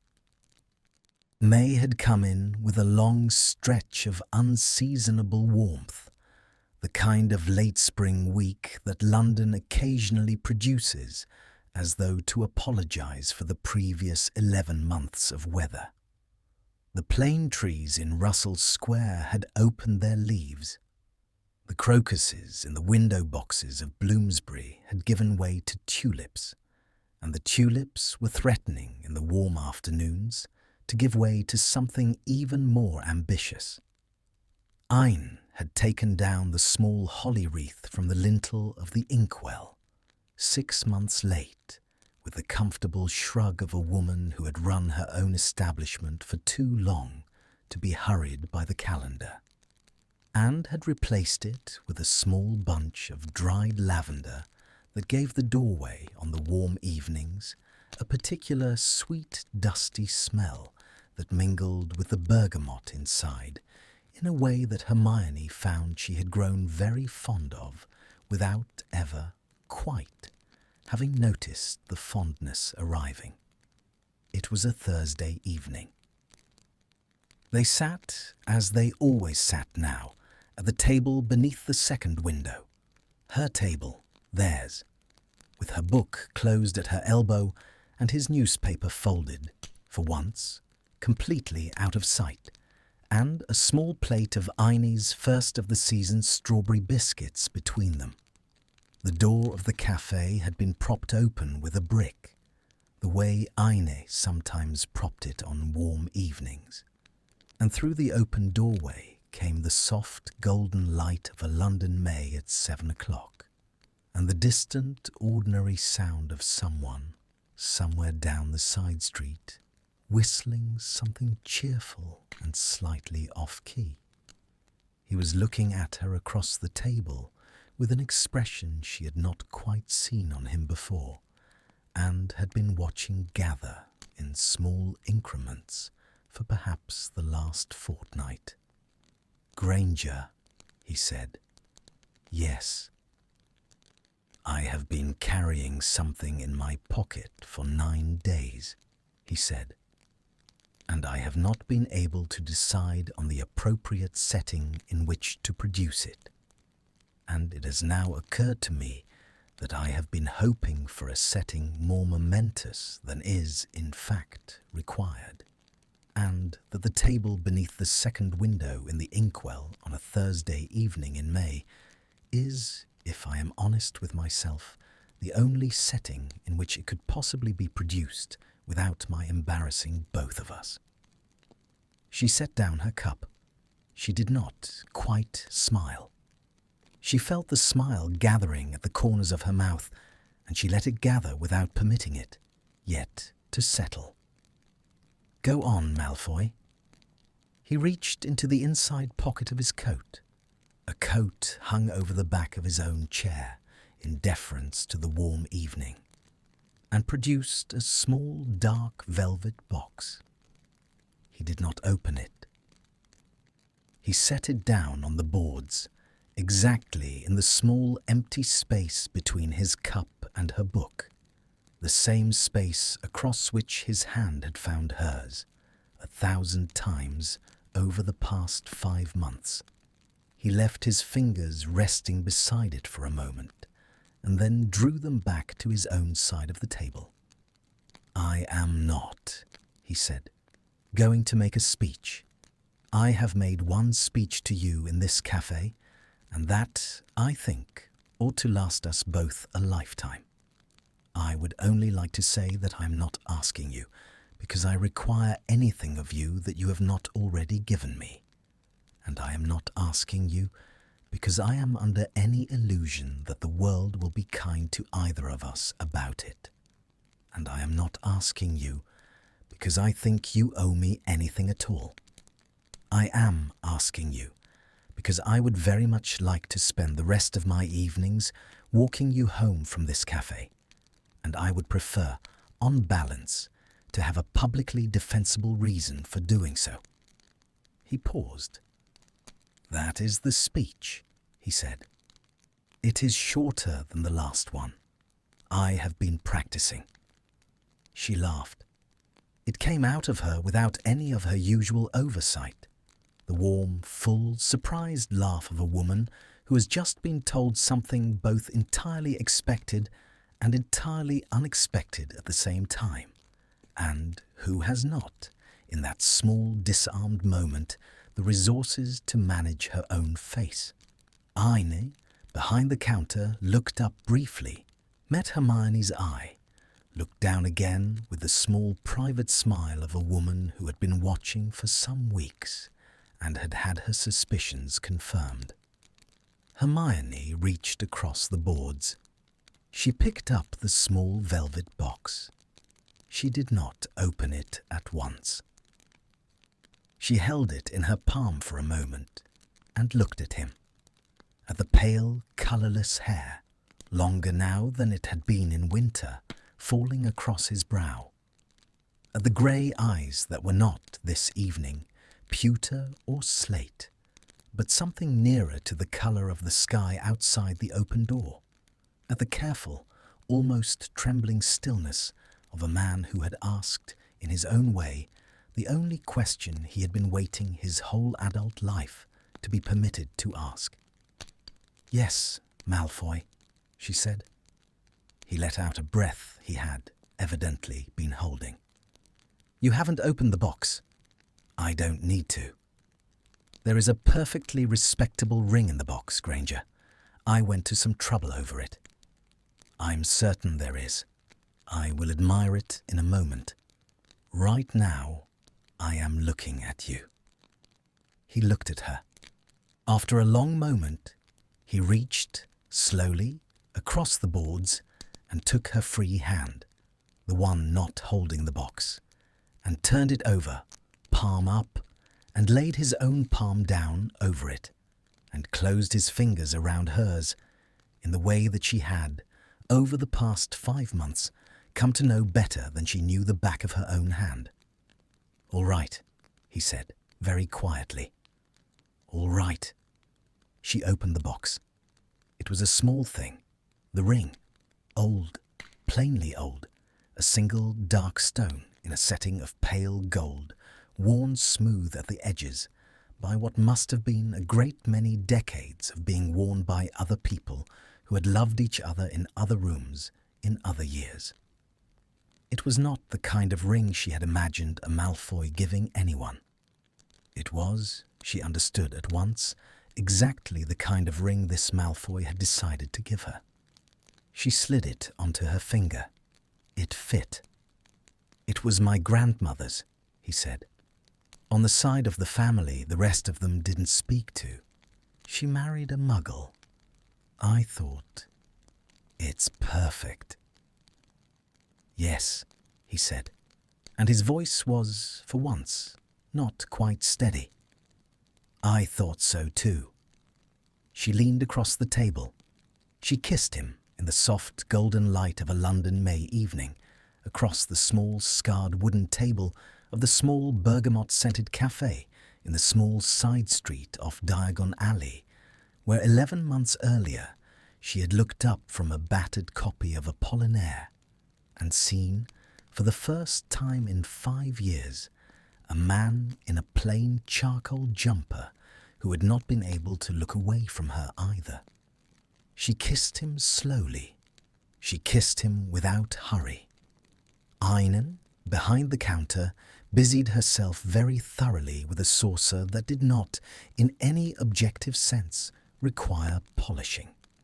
The elderly chess player at the corner table moved a bishop 2 squares forward and gave both of them, without looking up, a small grave nod that he had been preparing, she suspected, for some weeks. When they drew apart, he kept her hand in his across the boards. Outside the open door, the side street lay quiet, in the long gold light. The lavender at the lintel stirred faintly in a warm, small breeze.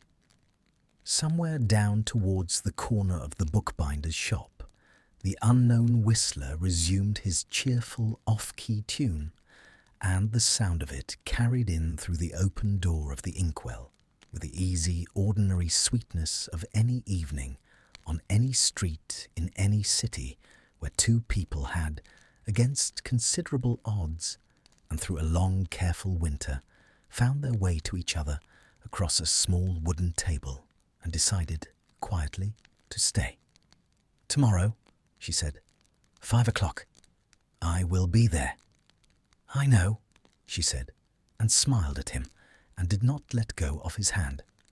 Ina, behind the counter, set down her cloth at last, and reached up to the shelf, and took down a small dusty bottle of something she had been saving, evidently for an occasion of exactly this kind, and the soft golden evening went on, around them, with the patient, unhurried generosity of a world that had, for once, decided to be kind.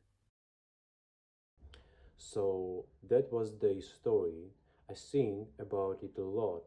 Two people, one small coffee, 11 weeks of not looking at each other, and then one evening they look, and nothing in the same. I love stories like this, slow stories, quiet stories, stories where nobody shouts, where the biggest thing that happens is a hand on a table, a cup of coffee, a walk home in the rain, because real love is often like that. It is small, it is patient, it waits. Hermione and Draco were not ready. They were tired. They were broken in a different ways, but they sat down at the same table anyway, and they stayed. Maybe that is a lesson. You do not need to be ready. You only need to stay in the room. Thank you for listening. I will see you in the next story.